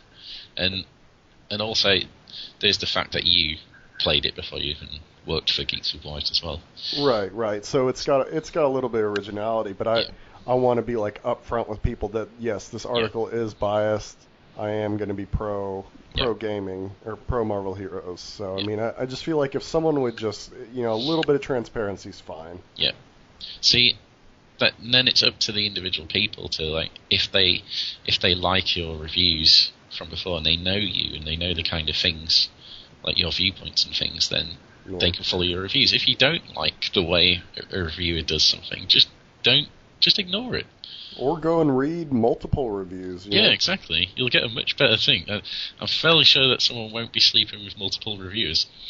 I'll tell you one thing though, like if there's a game coming out or something that I'm interested in, I really won't read reviews for it, just because I like to have an open mind and I like to have my own opinion. Yeah, I get that. And I feel like a lot of people, like, they'll get, like, at the start of Marvel Heroes, it got really, really bad press. Mm-hmm. To the point where it could have possibly almost killed the game. And Marvel Heroes, it probably has a few million players, but it could have way more if Total Biscuit and some of the streamers would have given it a positive review. Yeah, I see. A lot of people they watch, like, and I'm not just calling out, these individuals. I'm just giving names for examples. But a lot of people will watch their favorite streamer or their favorite YouTuber like I do, but they take their opinion as, gospel. Yeah. And they'll be like, well, that sounds reasonable, so I'm going to have the same opinion. And they'll just be like, Marvel Heroes sucks without even have tried it. Yeah, you need to understand that no matter how close you are to an individual reviewer as well in terms of their viewpoint, there's going to be things that they wouldn't have the same outlook as you. So I think getting multiple reviews is a good idea. Yeah, I mean, you might agree a lot of times with your favorite reviewer on the majority of reviews, but it's not going to be 100%. Yeah, like my favorite reviewer, for example, hates Final Fantasy VIII, whereas it's my favorite game. Yeah. So, there you go. Yeah, and I mean, you still like the reviewer, you still respect his or her opinion, but you still have your own opinion. So I think that's something that a lot of people need to learn, is to have their own opinion and know how to find that opinion without just reading one review. And definitely. That's about enough for Gamergate, but I did want to talk to you a bit about sexism within the industry, or just in general. I've personally been noticing it a lot more in recent years on forums and that kind of thing. There's been a lot more threads about it even before Gamergate started. Yeah. Do you think it's on the increase? Well, it goes back to what we were talking about at the start of the podcast, that anonymity on the internet is a problem. Yeah. Whether or not people mean what they actually write to other people, people can still write hateful things without repercussions. Exactly. Hopefully more laws like the one in England will come up that might protect people from internet hate and internet bullying. But yeah, I do think now that there's more and more social media platforms, there's like Instagram and Twitter, and people's cell phones are getting hacked. True. Guys, I have noticed there's a huge movement of guys like putting up pictures of their ex-girlfriends naked from their phones. Like after they break up, they'll put that up. And College Humor did a great video on that about how girls are going to stop sending those pictures to their boyfriends if they're going to just put them up online. If there's a chance that picture isn't going to stay private, they're not going to send it. Yeah. And they're like, do you want us to keep sending you these pictures? Of course you do, but we're not going to keep doing it if you keep putting it up. And I thought, that's a pretty clever way of coming about it. Yeah. But yeah, I do think there is... I think it's the anonymity problem. Yeah. And it's one of those things you can't really lose. You don't really want to lose about the internet because there's a lot of benefits to anonymity. It's just there's always going to be people who abuse it. I would love to see some of these forum trolls that are being misogynist or sexist on these forums go up to a strong, beautiful woman and say some of the stuff. That's true. they Yeah. wouldn't be able to. Yeah, I think they would think twice. Right. And that's how it should be on the internet. It should be. Like. I mean, at the end of the day, you are sending these messages to other people in the world, and you kind of need to think about what you're putting. It might be like your venomous hate, but remember, words have a strong effect. I feel like on Twitter, for example, it's very easy to create like a username. Just, you could even just put a ton of numbers and random letters in there, and you can get a brand new identity. So if you say something hateful and they ban you or kick you off Twitter, well, you can just come straight back. Right. Like, I know there's ways around it, but they need to do some sort of like IP checking that can help slow that down. Because I mean, it would make it more of a pain. Cause, the more awkward you make it, the less likely it's going to be to happen, because people just can't be bothered. Yeah, because I know in this Gamergate thing, there's a lot of people using fake Twitter accounts, like that they're too afraid to use their personal one. Do you think then that sexism is increasing, or it's just that people are coming forward at the moment? I think the topic is increasing. I don't know if sexism itself is, but awareness of it is. Noticing more, yeah. See, I actually got some feedback on this from a female friend of mine, and she mentioned that it could have something to do with there being more attention to feminism at the moment. Okay, yeah, that's true. Because obviously there's going to be a backlash against all the feminist things. Like I've definitely been noticing more of a feminist movement becoming prominent as well. So I think it could well be people reacting to that. I think the word feminist has a very, very negative connotation, at least in the U.S. and the parts of the internet I'm in, because at a certain point in the past few years, feminists, there's been a lot of like the militant feminists. Militant, exactly. That's the word. I was thinking military, but yeah, militant feminists that kind of make the feminists that want to do good look bad in a way. Like they have their heart in the right place, but they don't say the right things. It's the stereotypical man-hating feminist, and exactly. And I feel like a lot of guys might, when they hear feminist, they think man-hating woman. Yep. And so I think they need to get rid of that negative connotation. Yeah, there's a lot of misinformation around it, I think. Mm-hmm. And again, it's stereotypes, but the onus is on us really to try and understand that not everyone is like that. Yeah, exactly. Yeah. It's like that way with everything, with every stereotype. So if you're going in with that kind of mentality, then just maybe think that perhaps this person isn't actually like that. Right. We need to listen. Yeah. At least try and view from their side. One of the things that I think is sexism is very abstract at the moment, and what can seem sexist to some people certainly isn't to others. Yeah. For instance, the Spider-Woman picture.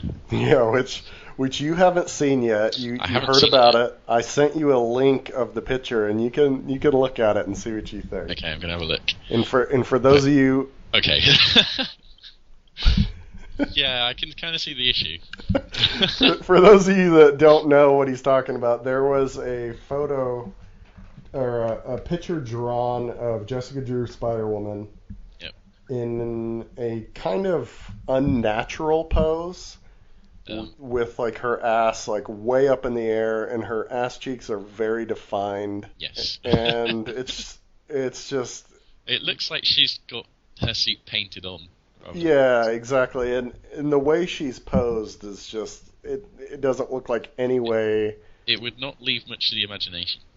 Right. One of the things is apparently the artist's argument for this picture was that Spider-Man had been drawn in similar poses.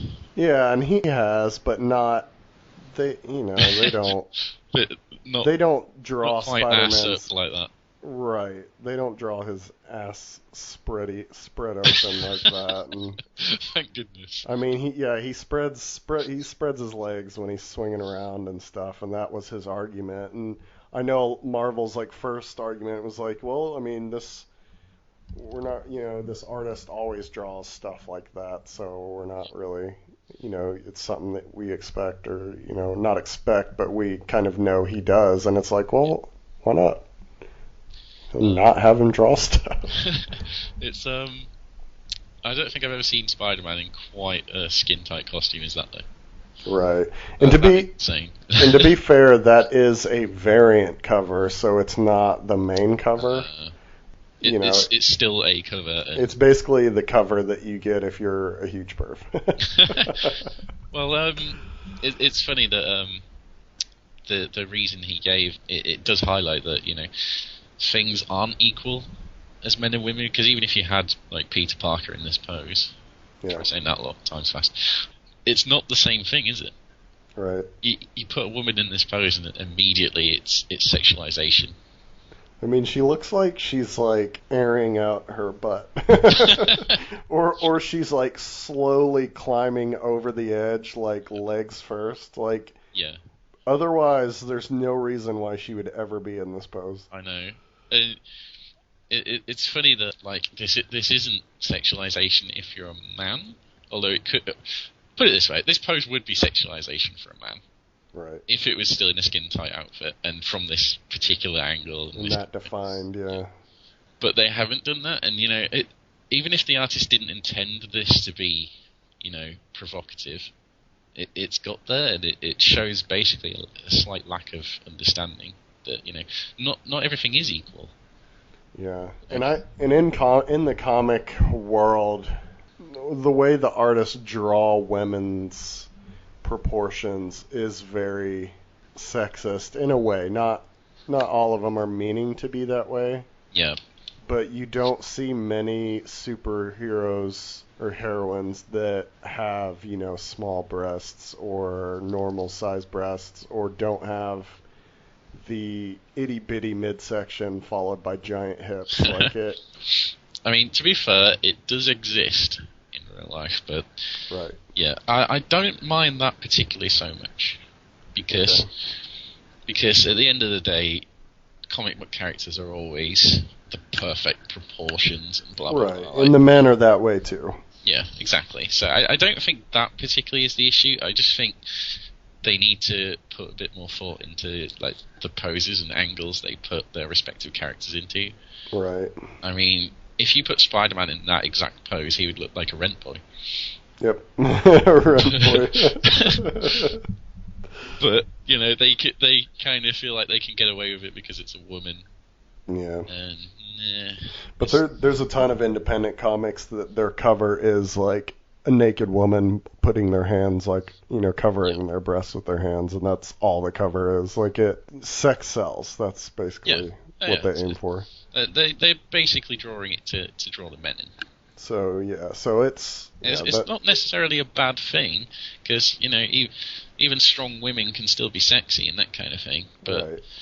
you need to think about the character, and if the character is more than just right, TNA, then all good. Yeah. Not. So that's kind of on the rise, or not on the rise, but I've noticed it a lot more, the whole sexism in the comic world. But yeah, people certainly seem to be speaking up against it more, and I think maybe that's one of the fueling factors of Gamergate, because people don't like change. Yeah. I was just going to say like one more thing on the sexism thing before we finally move on, and leave this can of worms alone. Like one of the things that often happens is men who come to the defense of like women in these kind of situations are often accused of white knighting. Yeah. It's often seen as a bad thing because they're trying to step in and protect them and stuff. And in some ways, it can, if that is what they're doing, it can be sexist in its own way. Yeah. That they're trying to save the woman. Women can't do it themselves and that stuff. Yeah, I can kind of see that point of view. Having said that, I still don't necessarily think it's a bad thing, because even if it's for the wrong motivations, at least they're saying and acting the right way. It's called being a good Samaritan, really. Yeah, yeah. And even if there is some sinister undertone behind it, and they for some reason they think it's going to get them a girlfriend or something with this person, that kind of thing. it doesn't particularly matter because at the end of the day, they're saying the right things and acting in the correct way. Right. So Yeah, I mean, even bad intentions can lead to good actions, if that makes sense. it's another dumb internet thing. Like if you saw a guy harassing a woman in a bar and you stepped in to kind of tell him to back off, Yeah. other guys in the bar wouldn't be like, "You're just white knighting. She could stand up for Exactly. herself." You know, it's just being a good person, standing up for your fellow man or woman. I completely agree. Yeah. So yeah. Okay, so let's go on to strong female characters and leads, and by strong we mean like good characters, so not necessarily physically strong or mentally strong. Yeah. But yeah, like what we feel are good representations. So do you want to mention some of your favourite female characters? Well, I don't know if I really wrote in your definition, but I wrote some of my favorite. That's fine. I guess in your definition I could say Lara Croft, and when I say Lara Croft, I mean the new version. Yes, the one who you see her character arc develop. Right, she's got a personality, she's realistic, her body's not plastic looking, like she looks like a normal girl. Yeah. And she's super strong. She at the start she's just a normal girl, and she grows into this just really strong, powerful character that we all kind of know and love from the old version, but the old version, it's kind of like what we were saying about Star Wars. Like, the old version, there were so many bad versions of her towards the end that it kind of ruined the overarching view of her. So I was going to say, like, Lara Croft in particular started as a very sexist object. Like, literally, yeah. Mm-hmm. She was designed again to get the men in. Yeah, she wore very short successful. shorts. Yeah. Very tight shirt. Very big boobs. she was still a badass. Yeah. But yeah, she was a sex object. And she even like appeared in FHM and things, like they put renders in FHM and stuff, so it's fairly obvious the way they were going. However, the creator of Lara Croft often said he objected to the sexualization of her. Yeah. Which I think is a bit strange considering the original game still was pretty bad. And she still was a inspirational character for a lot of women out there. You see a ton of cosplay of her, and especially this new version can be used as kind of just an inspirational character in a video game for female gamers out there. See, I'm going to play devil's advocate here. Do you think, though, that seeing her character act like that, like to start with, she's more of a typical female in this situation in that she, doesn't want to kill and she's a bit helpless and that kind of thing, and she's formed into this stronger character? Do you think that's quite sexist compared to the majority of games starring men, where they are fine with the violence and things they have to deal with? No, I think it's realistic that she was that way. Yeah. It's the games with men that are unrealistic. Yeah.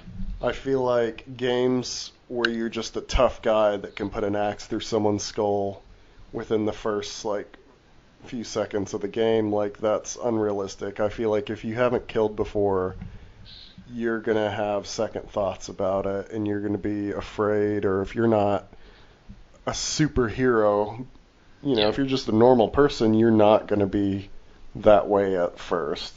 You have to grow into the hero, and I feel like Lara Croft, the newest Tomb Raider, was more realistic than a lot of other games.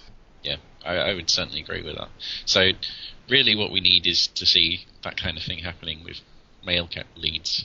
Yes, that's what I'm trying to say. And it might have happened in some games that I haven't played, but Watch Dogs, you have the main guy's just has no fear. He has no emotions either. He has no personality, but he can just shoot someone in the head. But another thing I kind of wanted to mention in this section was games that you can choose your gender. Choose your gender, yeah. And I specifically wrote femship Yeah, which is that's a good example. female Shepard from Mass Effect.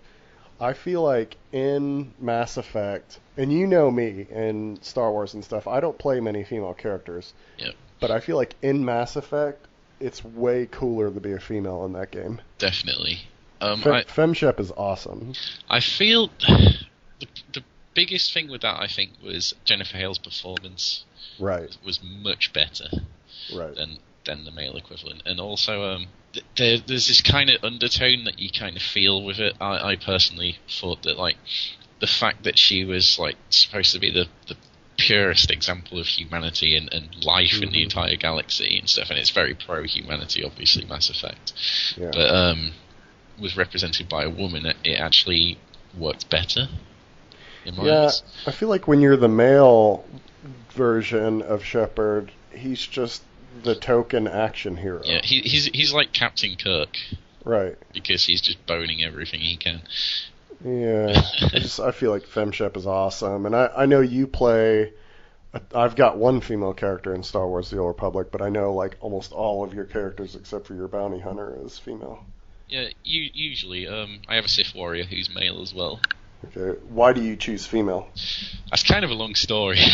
Okay, it's not. I was expecting your answer to either be that or, well, if I'm going to play something, I want something I want to look at. No, definitely not. Yeah, that's a terrible reason. That's usually the answer you get. A lot of the time now, it's because I actually prefer the idea of a female character, and I like to create characters. These kind of things, and I personally feel a greater connection to a character who I like and that kind of thing, compared to stereotypical macho male man who they usually are because of the voice actors and that kind of thing. Yeah. It kind of puts me off a bit. Yeah, the main reason isn't actually anything to do with genders or anything like that. It's just preference. It stems back to Perfect Dark again, back on the old Nintendo 64. Yeah. In the multiplayer in that game, you could make your own character through like picking a body and picking the head and stuff. And we quickly realised that the female bodies were just as fast as the men and hardy and things, but they were slightly smaller targets because they didn't have big chests. They didn't have the big broad chest area to hit, so they were harder to hit. So from there we started using female bodies and stuff, and I ended up creating this character that I used, and there you go. It kind of carried over, so when I went to other games and created characters, I just automatically went to the character I knew. So. The one game that I almost exclusively played females on was World of Warcraft. Okay, how come? I don't know. I think I like playing the odd race or the odd class or the odd class race combo. Yep.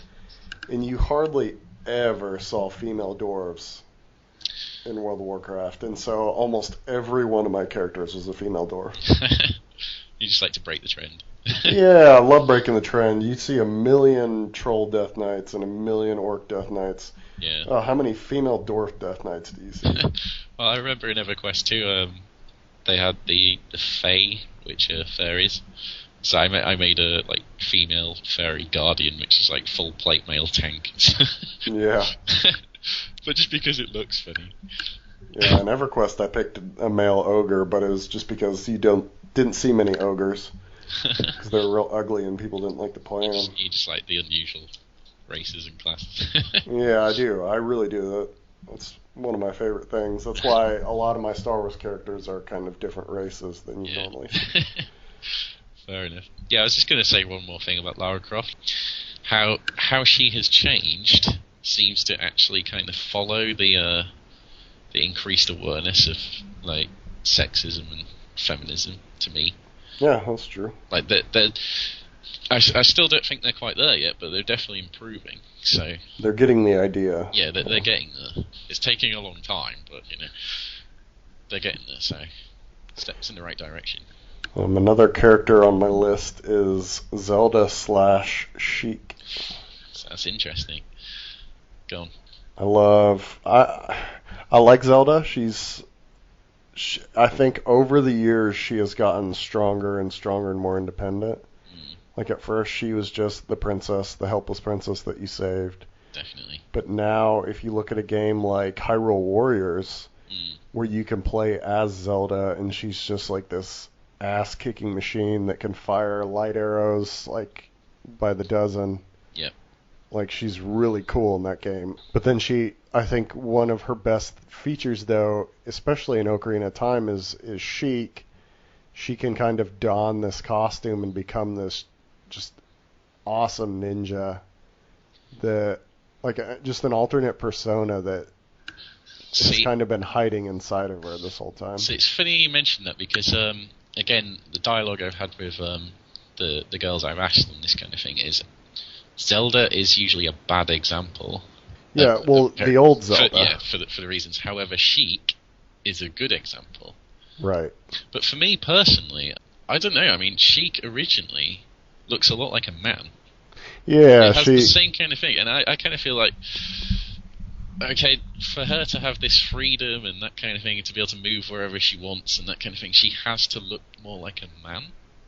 But I feel like it's kind of going like a Joan of Arc style. Yeah. It's like medieval swords and armor back then in that story, and it you know, they could easily change that, but I feel like it's kind of that thing like Mulan, like you have to trick them into thinking you're a guy in order to be accepted as a warrior. It's because that is more of a thing at the time, isn't it? Like, yeah. That's like, you know, history and that kind of thing, and I don't know. I think it's telling personally for me for Shiki. It's telling that as soon as she comes out of the disguise of being Sheik, she gets captured like that. Yeah. She gets kidnapped again. So and you don't see her like throwing ninja stars and stuff when she's in her dress. She immediately gets kidnapped. Yeah. And it's funny because one of the other examples of a good character is Tetra. Yeah. Wind Waker, and again that's a spoilers, disguise for Zelda. Okay. And again, immediately, as soon as she stops being Tetra and realizes she is Princess Zelda, she gets kidnapped. Okay. But the difference there is obviously that Tetra is obviously a girl and looks a lot like a girl. So it's not the same issue as Sheik in a lot of ways. Yeah. But I've also written, this might not be exactly the definition of what you're wanting, but I wrote Kerrigan from StarCraft. I don't really know anything about that character. She's kind of, I don't know, I just think she's kind of badass. Like, she's had a crazy story arc. Like, she starts off as a human, like, telepath with psychic powers. Yep. And she basically gets captured by the Zerg and kind of transformed into a Zerg. I think I've seen pictures where she's got like the wings, the branch, the wing tentacly things. Yeah, and she's got like predator dreadlocks and stuff, and yep. She becomes like the queen of the brood. Like she kills all of the queens and becomes like their leader. But then eventually, the main character Jim Raynor like snaps her out of it and saves her. And so then she kind of becomes like her own person. Like she's not quite a good guy, not quite a bad guy, but she's just kind of a badass that has these psychic powers and can tap into like Zerg to control them. And see, was she like, in the loosest sense of the word, was she happy being like the queen of evil, kind of the bug race? I think she was. Because otherwise, like, obviously he comes along and saves her, but if she was already, like, happy in her position, then it's fine. Yeah, I'm not sure how willing she was to be saved, and I feel like she kind of misses the power that she had as the queen of the brood. And see, I don't think there's a problem in, like, a male character changing a female character's mind. You know, like, come back to the light, that kind of thing. It's only like if she needed saving, it starts to become the trope again.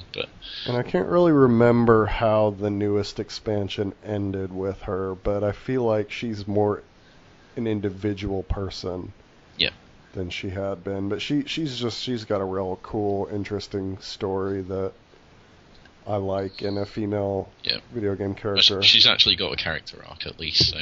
Right. And then I mentioned it to you just briefly, just asking you if this was an okay example, just because I wrote Amaterasu on my list, which is. Well, I think that's a good example. Yeah, she's a god. She was on Okami. Yeah, Okami. The game, and she's a god that took the form of a wolf to save the world, basically. A goddess. It's basically like Zelda, isn't it? But yeah, I'm sure most people know what Okami is. yeah, and most people know that it's a female as well. Yeah. So yeah, I guess that is a good example. I mean, she's definitely a full character, in as much as like Link from Zelda is. Yeah, I mean, I thought she was kind of cool. She saves the world, so yeah. I did write down some bad characters. Yep. Go for it. I wrote Rain from Blood Rain. Ooh, okay, yeah. No. I mean, the movie, anyways, was terrible. Christiana Loken's extremely gorgeous, but the film got a 2.8 on IMDb. I just think the characters, like, she's basically wearing a bikini and slaughtering zombies. She's basically like a sexy female version of Blade. Yeah. And wearing a lot less. Yeah, and I don't think that. Yeah. I think that's a very definition of a character just created for the sex appeal. This one might be a little controversial because I know some people that like her, but I wrote Yuna from Final Fantasy X. Oh, okay. I feel like her whole thing was that she depended on Titus. Like, she was the weak woman. Like, she was powerful, you know. I usually kept her in my party just because she was a powerful spellcaster. Yep. But I feel like, especially in Final Fantasy X2, which I haven't played, I just know reviews and what I've seen of the game, is that, like, her whole thing was to find Titus. And while she may have gotten more independent because she was alone and with her female chicks, they added, like, that whole, like, song and dance pop group feature, and, like, you can change her outfit to change her class and get her these really cute outfits. And I agree. It's basically Charlie's Angels the game. Right. I feel like they could have made her a lot stronger. It's funny because I've heard it said before that like Final Fantasy X is actually Yuna's story. Yeah. Because if you think about it, you could take Titus out and nothing would actually change. Yeah. But again, it's strange because she does exist to further his character, but at the same time, she is the real focus of the story. Yeah. So she is a plot device, but at the same time, you know, she is almost a fully realized character, even if it's a really stereotypical one. It's kind of like Snow White. Like, the whole Snow White's about Snow White, but then she also has Prince Charming. And yeah, I think that's a very good point, actually. And yeah, again, she needs to be saved by Prince Charming. Yuna kind of needs to, well, in the loosest sense, be saved by Titus, although he doesn't really say whatever. Yeah. I think that's a good example. I think that's a good comparison. And then I also wrote Emma Frost, which I don't know if you know. I know her from the X-Men. What's it called? Last Stand? Movies. Yeah. She, in the comics as well, she basically is just like a half-naked character that's like, her whole power is besides being able to turn into a diamond, which is woman's best friend, is she has mental powers, and she usually uses it to control men. Like, she'll use it to seduce Cyclops and trick him into... So she's a bit like a succubus. And right, a dominatrix is what I would say. Her evil powers is that she controls men and manipulates them. I would say she's a dominatrix mutant. Yeah. And I've never liked her. I know there's a lot of guys that will defend her to the death because they're in love with her, but...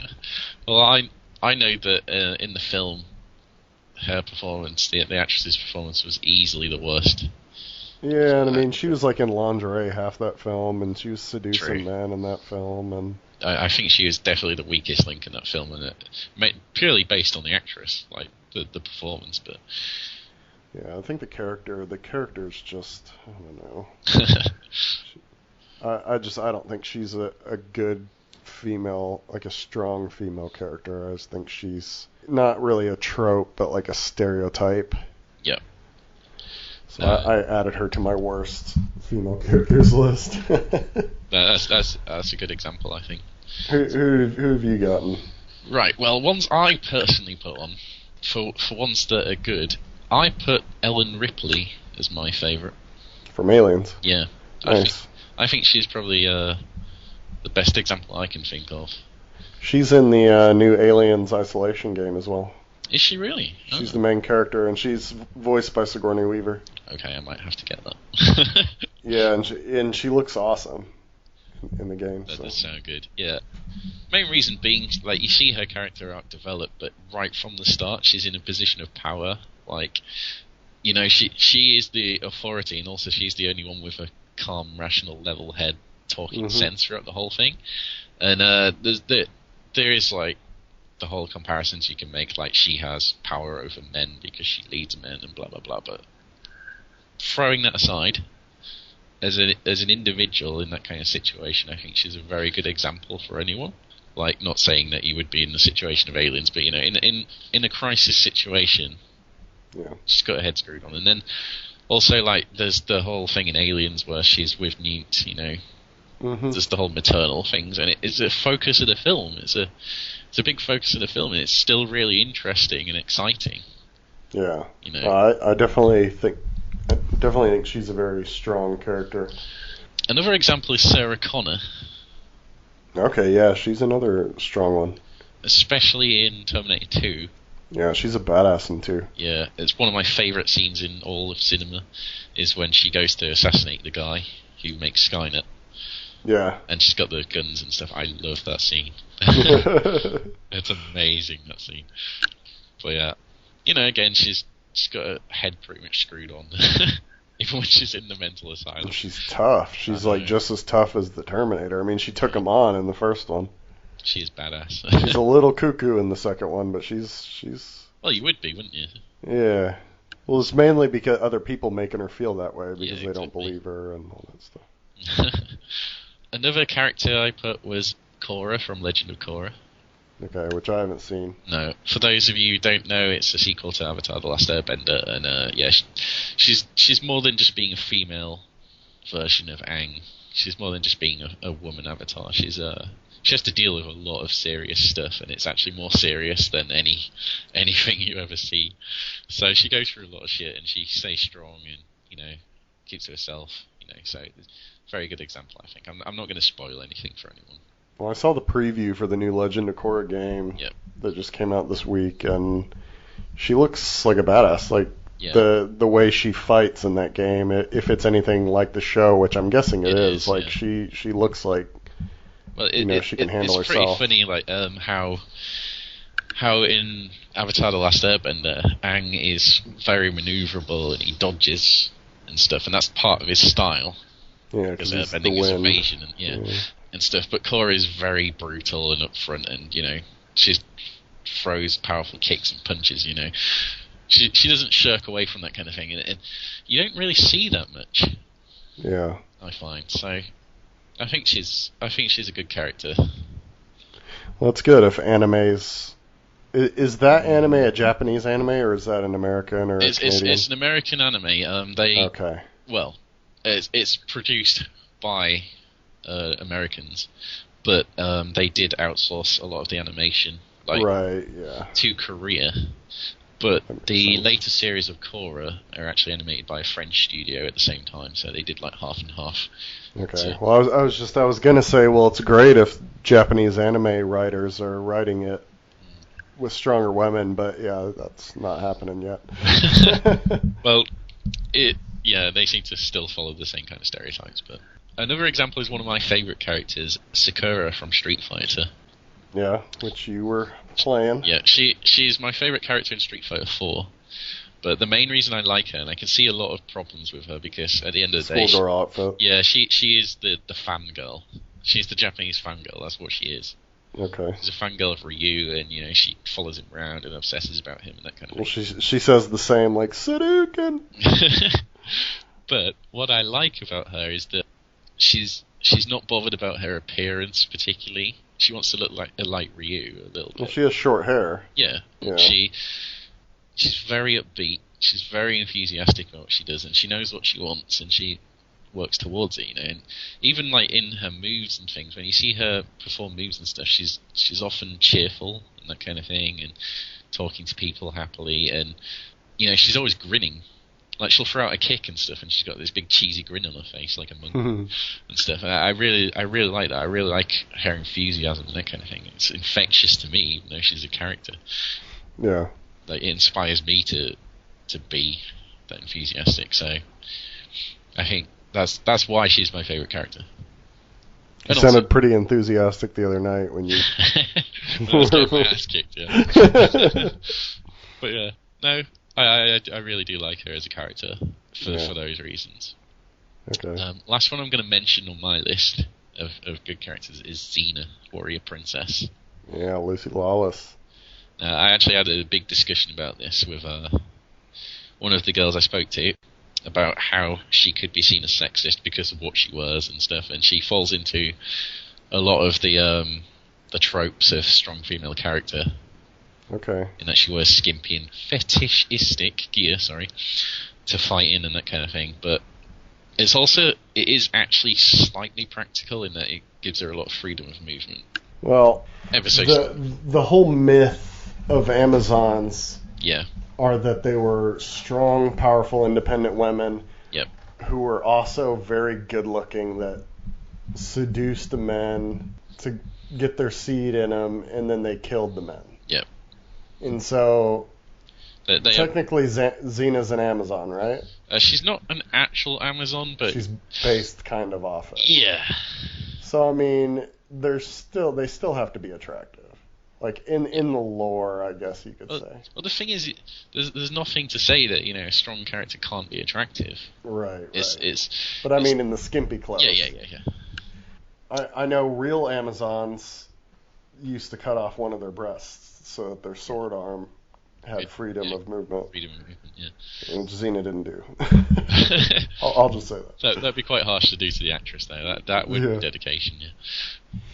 I just think that it's a very good example in a lot of ways, because even though oftentimes it's goofy and comedic value and stuff, she is a brilliant strategist. She's very intelligent. She knows loads about healing, that kind of thing, and also she's very scary when she wants to be. She's tough, yeah. Like when Xena intimidates someone, it's actually scary. She used to go face to face with Hercules. Oh yeah, but it's funny. Like there's a couple of episodes like she has to intimidate someone. Like one in particular, I remember Gabrielle, her sidekick, has to attack her and stuff. And Xena like wheels round, and it's the most terrifying thing ever. Like you do not want to piss her off. I would literally soil myself against that. So the performance is good because of that, but it's a brilliant example of like how strong she is. And even though there's like a lot of stumbling blocks, me and my sources both agreed on this, that she was a very good building block, because it was like 1995, 96 or whatever it was it came out. Very good building block for characters that came since.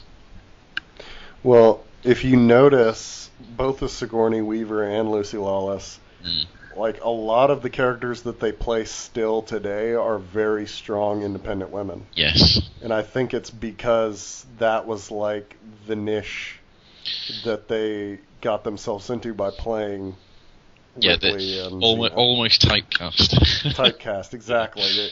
When you think like, kind of past middle age, strong, powerful women, you think either Lucy Lawless or Sigourney Weaver. Yeah.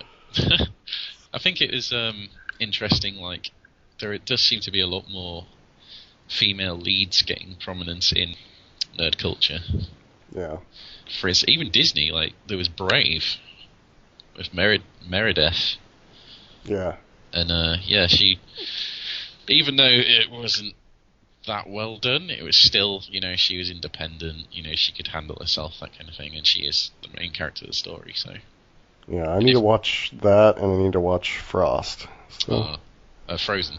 Frozen, yeah. Right.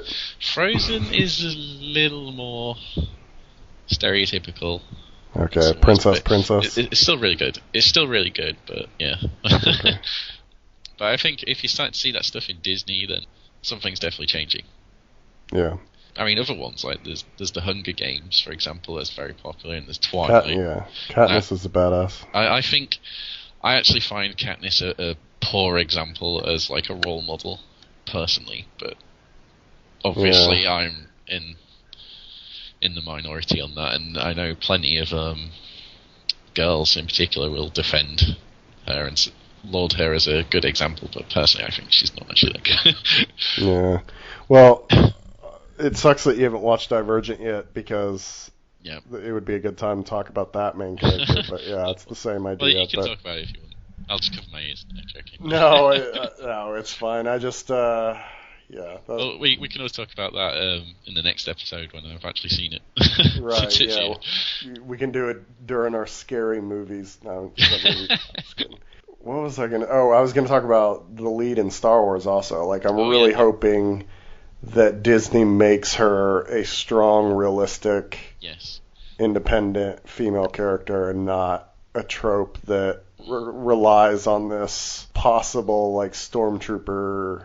To be fair, Leia started off as a strong character, and then she got more stereotypical as things went on, like, more girly, and in the end she ends up in a bikini. And she's saved by Han and kisses him, and he's the White Knight, White Knight! Yeah.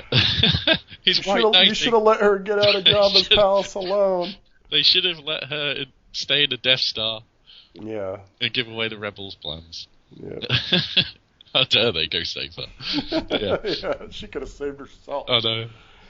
I agree. She became more, but I'm hoping that if Disney is kind of going that way, that they're gonna make stronger female characters. I'm really hoping that they do that in Star Wars. Yeah. Which they should. Sounds good. So what I was going to do now is basically give you a list of female characters that I have received that are from various females I've spoken to about what their idea of a strong female character is, and I kind of want to see why you think they've picked it and what your reaction is. Okay. So we'll start off with Hit Girl. Hit Girl's awesome. She is a strong...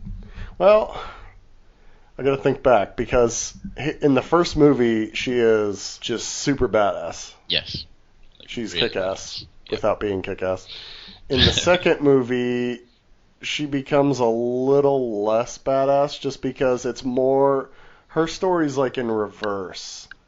She doesn't really have the normal life. Yeah.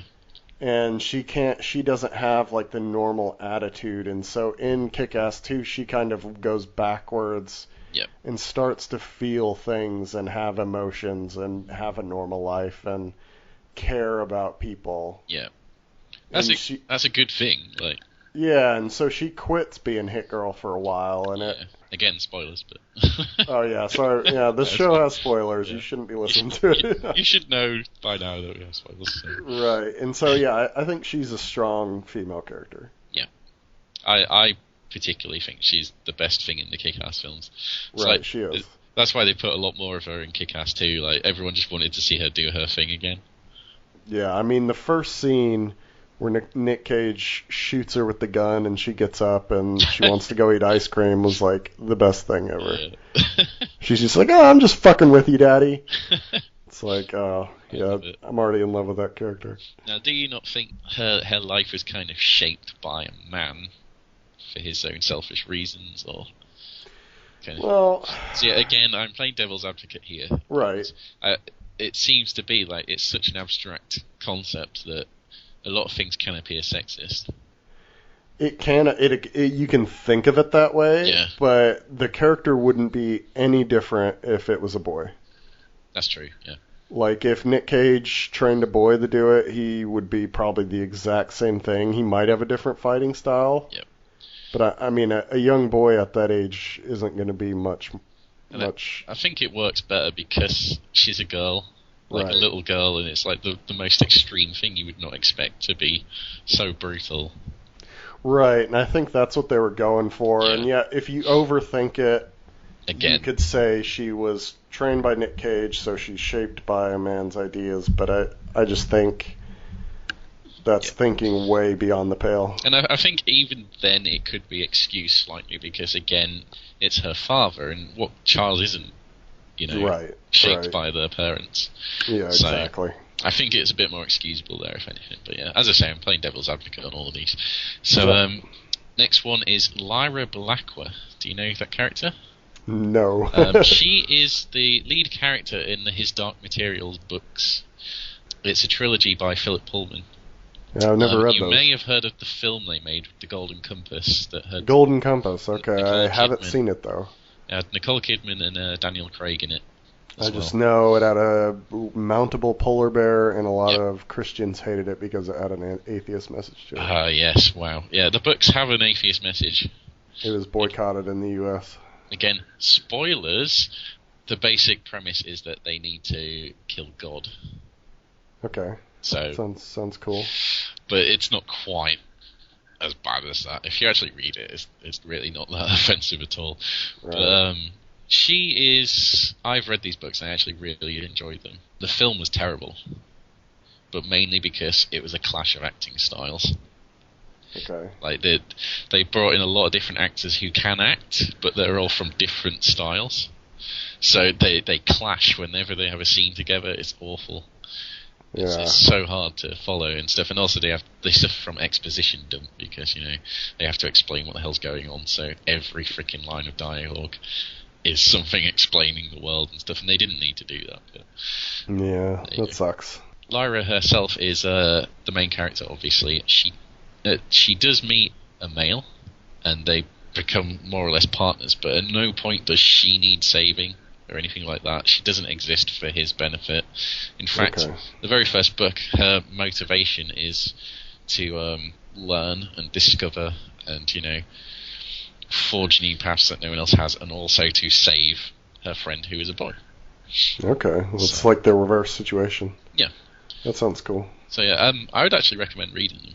Yeah. They are very interesting. Even though they're kind of aimed at children, they deal with enough things, and they deal with it in an intelligent way. It doesn't babysit you, it doesn't speak down to you or anything. Yeah. So yeah, if you haven't read them, I'd highly recommend them. If I can just go off on a small tangent since we're talking about books. Go for it. There's a trilogy by Brandon Sanderson, a sci-fi writer from the U.S., called the Mistborn trilogy.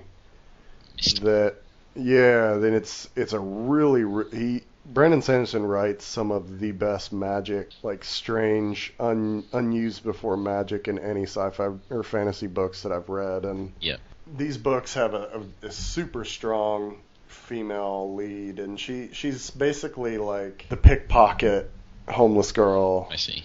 At the start, and she finds out she has these magic powers that lets her... What's her character name? Oh, I think her name's Vin, V-I-N. Okay. She finds out she can use, like, in his world, there's like 8 different, or 9 or 10 different metals. Oh, yeah. That these people can control, and you can either, like, push metals, pull on them. You can, like, I forget what all you could do. He has so many of these crazy systems, but basically she could do them all. Like it was very rare to find someone that could do all the powers at once. Yes. And so she becomes like this superhero ninja chick, and she's like the Neo. Yeah, basically, and she gets trained by a guy. So a lot of people might argue that she's trained by a man, and it's just one of those things. Like she could be a guy, and it would be the same thing. It's just because he knows about the powers, and so she kind of discovers her own versions of using them, and she gets in situations where she has to become like a spy.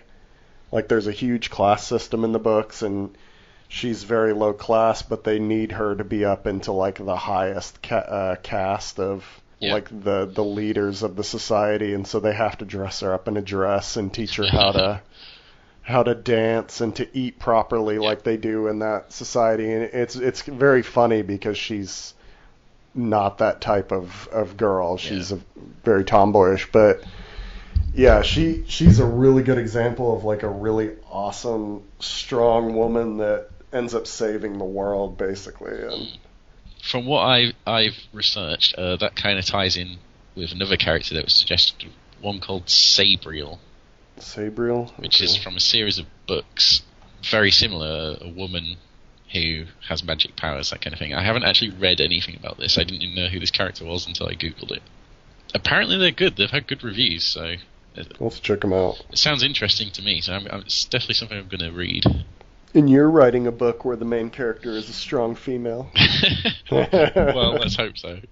Yeah. No, I'm not going to mention that for now. All right, move Just on. keep away from that one.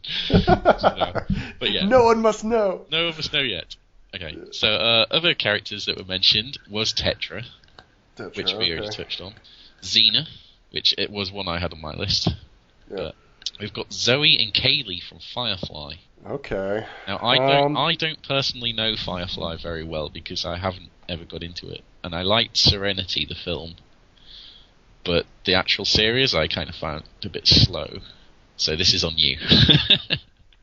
Yeah, I'm IMDbing right now just I because see. it's been a while. Zoe was Gina Torres. I understand, like the characters I remember. There was the mechanic, who was kind of like the cheery female mechanic character, and there was the prostitute, concubine woman, and I think and then there was the woman who was really good with martial arts. I think she was called River or something. River. Yeah. So The prostitute's Inara, which I was thinking she's definitely not a good example. I was just like, oh, then there's the black girl as well, isn't there? That's Zoe. Right. So she's like the master at arms, the weaponsmith. Let me correct what I was gonna say. Like Inara, like she's not a good character to idolize. Yep. But her personality in the show is that she is a space prostitute because she wants to be. Yep. And so she is independent. She's a very independent character. Yeah. See, from what I've seen of her as well, it's like she seems to basically only do what she wants to do. Right. So I think she's independent. I wouldn't want to idolize her. Just I don't. But yeah, I don't want my daughter being a space prostitute. From what I remember of Zoe, she was like super tough.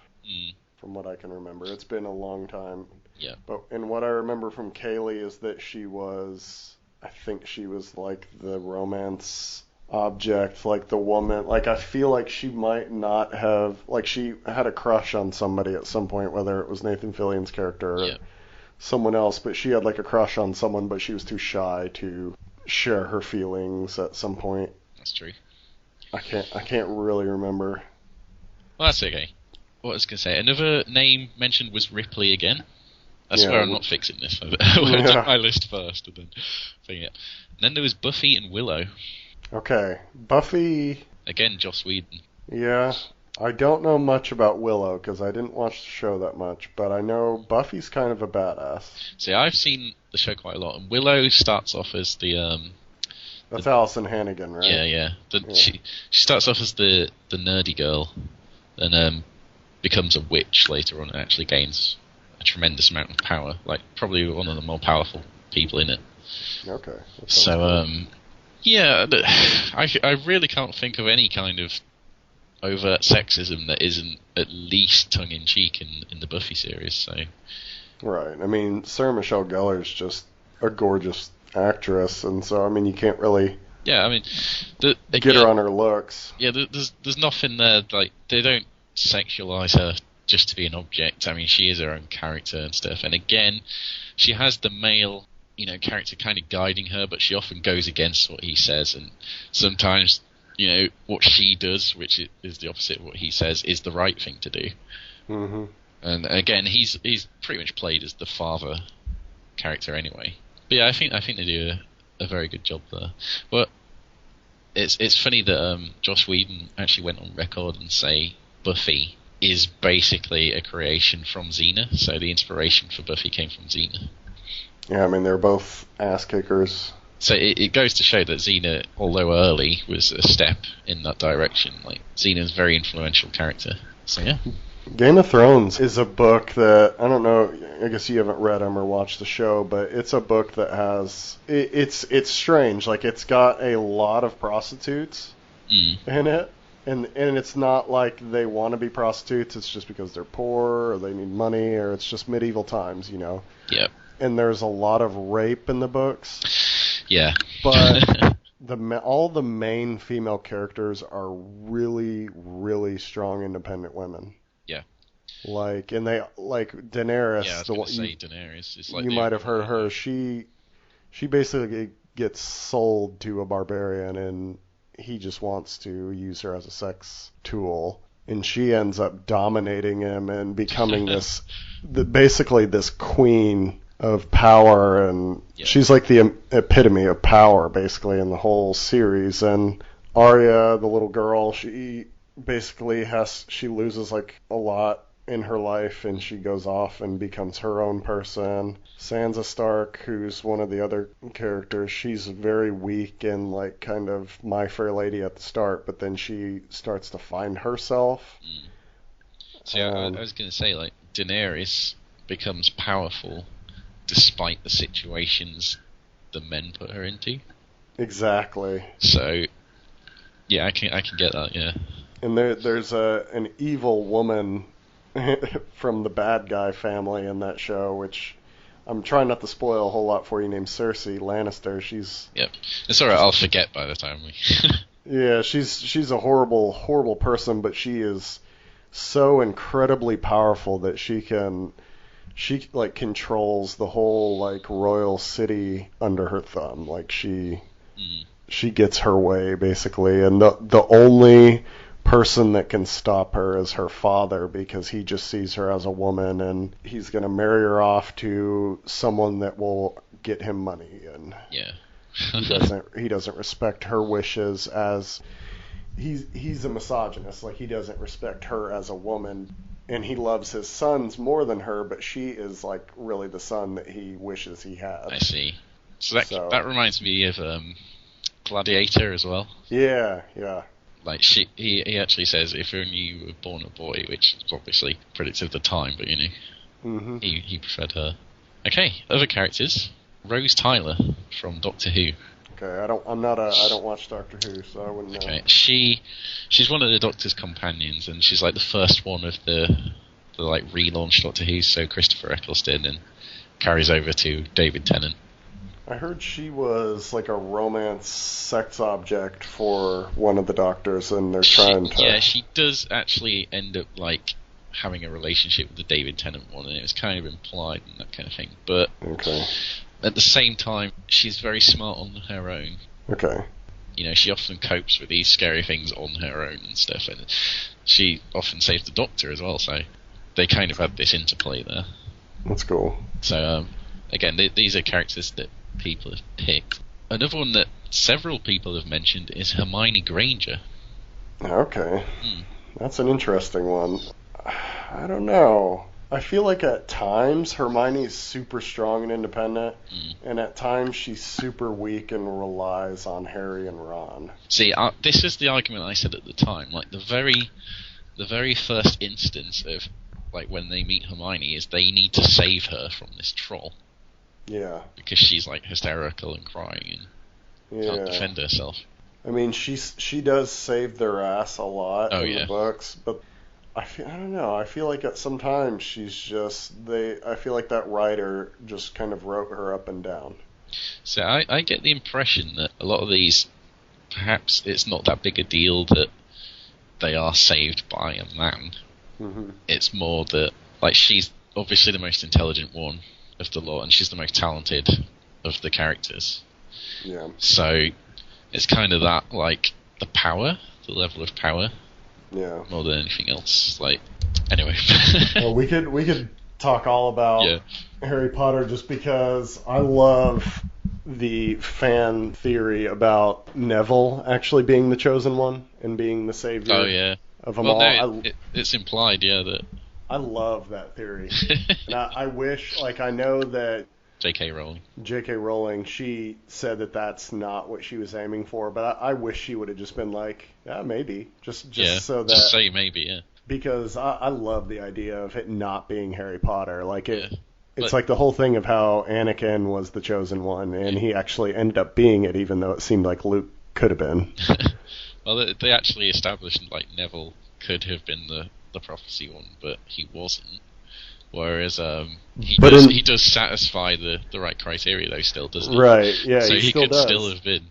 Because his parents get killed the same night, and he survives Voldemort as well. So I love that. But yeah, anyways. I get it. Yeah. Okay, so the last example on here of a good character is Samus. Samus Aran from Samus. Okay.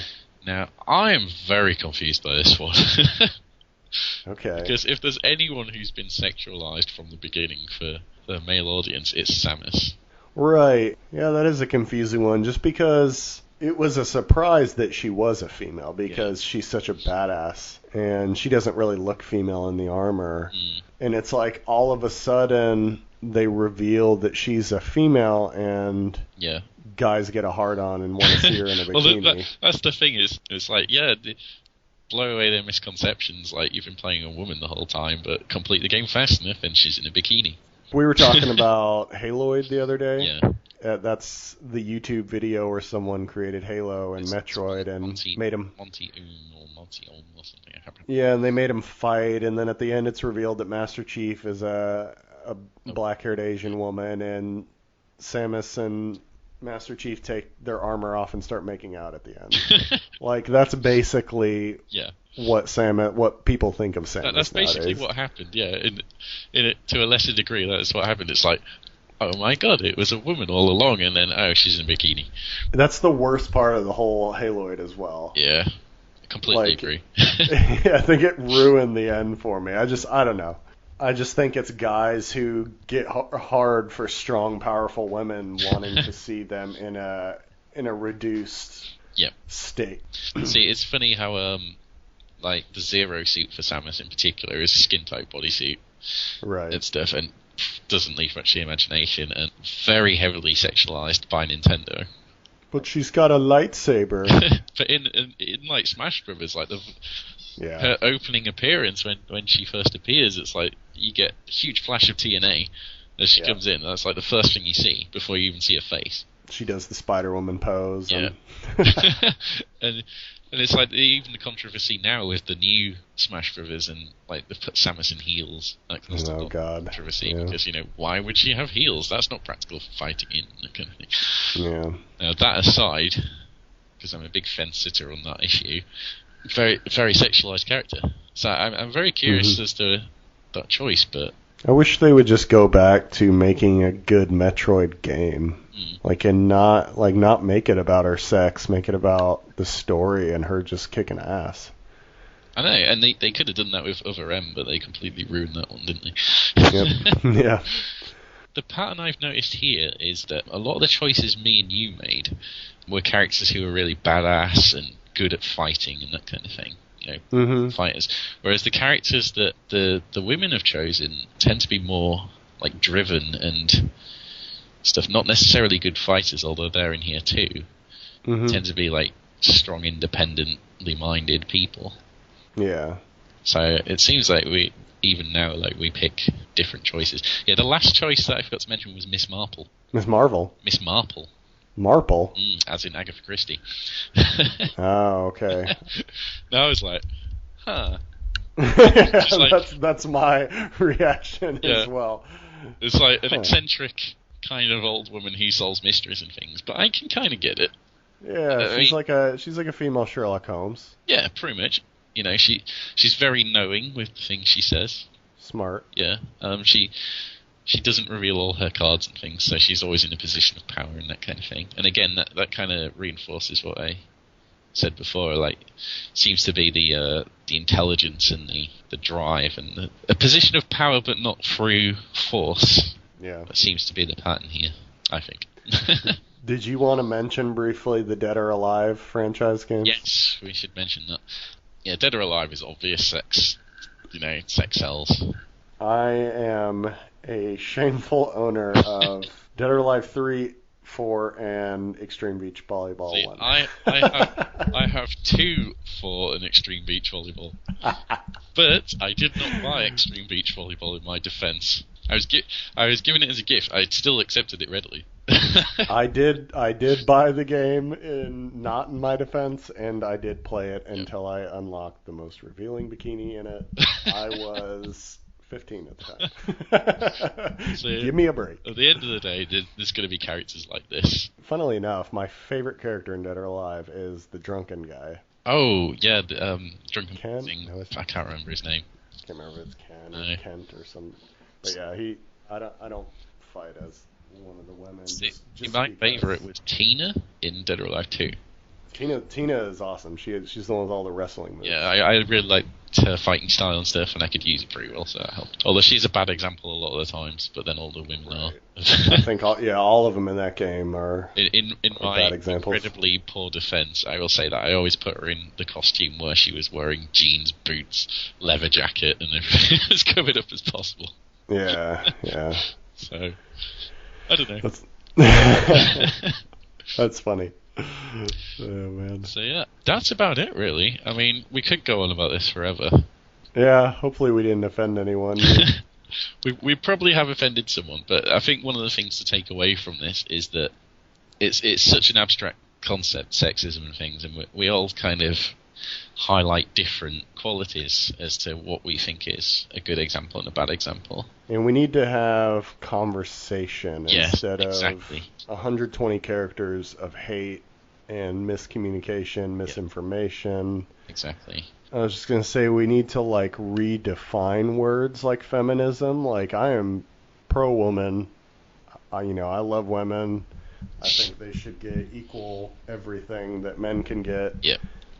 I wouldn't call myself a feminist just because of the negative connotation, but I think if we could redefine that word, I'd be happy to. See, like I said earlier, like how Gamergate, if they agree with their original principles, they should distance themselves from what Gamergate has become. In a similar way, that could be applied to feminist as a term as well. Yeah. So yeah, I can get. I mean, I have to say that to cover all the bases because it wouldn't be fair otherwise. Yeah. So I'm still. I think even though you told me what it is, I'm just gonna kind of stay out of Gamergate. And I think that's the best policy. yeah, No matter which side you're on, I think it's best to just let it go for now. Yeah, if it had stayed like its original course and people were actually having intelligent discussion about it, I would probably be interested in knowing about it. But now that I know it's just rape threats and death threats and whatever the hell doxing is, I have no interest in that. No. It's just drama. It's people getting their rocks off by threatening other people. Definitely. Any final thoughts? Well, I'm just going to say, like, what you just said about how it comes from not communicating and misinformation.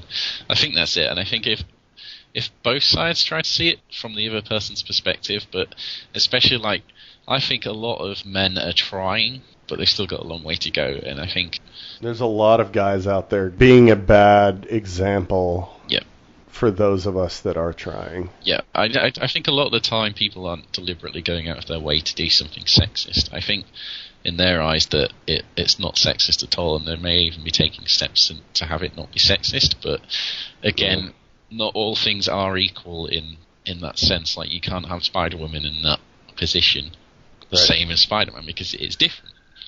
Mm-hmm. So you have to just consider that when you create it, and that's all. I think it's just a little bit more thought. Be considerate, people. Yeah, basically, yeah. So, yeah, I guess Halloween's coming up. Yep. I'm probably going to try and get, like, Sweden doesn't really do Halloween, so I'm going to try and get in the mood the best I can by watching. I was going to ask you about that in the next show. Yeah, and we're going to talk about it more. Yep. We're gonna do a Halloween episode next time, and we'll talk about all this stuff. But I think I'm going to start prepping for that by reading scary comics and maybe watching a scary movie or two. Definitely. I'll be talking about Halloween games, as in scary games and series and that kind of thing, because I've got quite a history with survival horror games, so I could go on about that forever.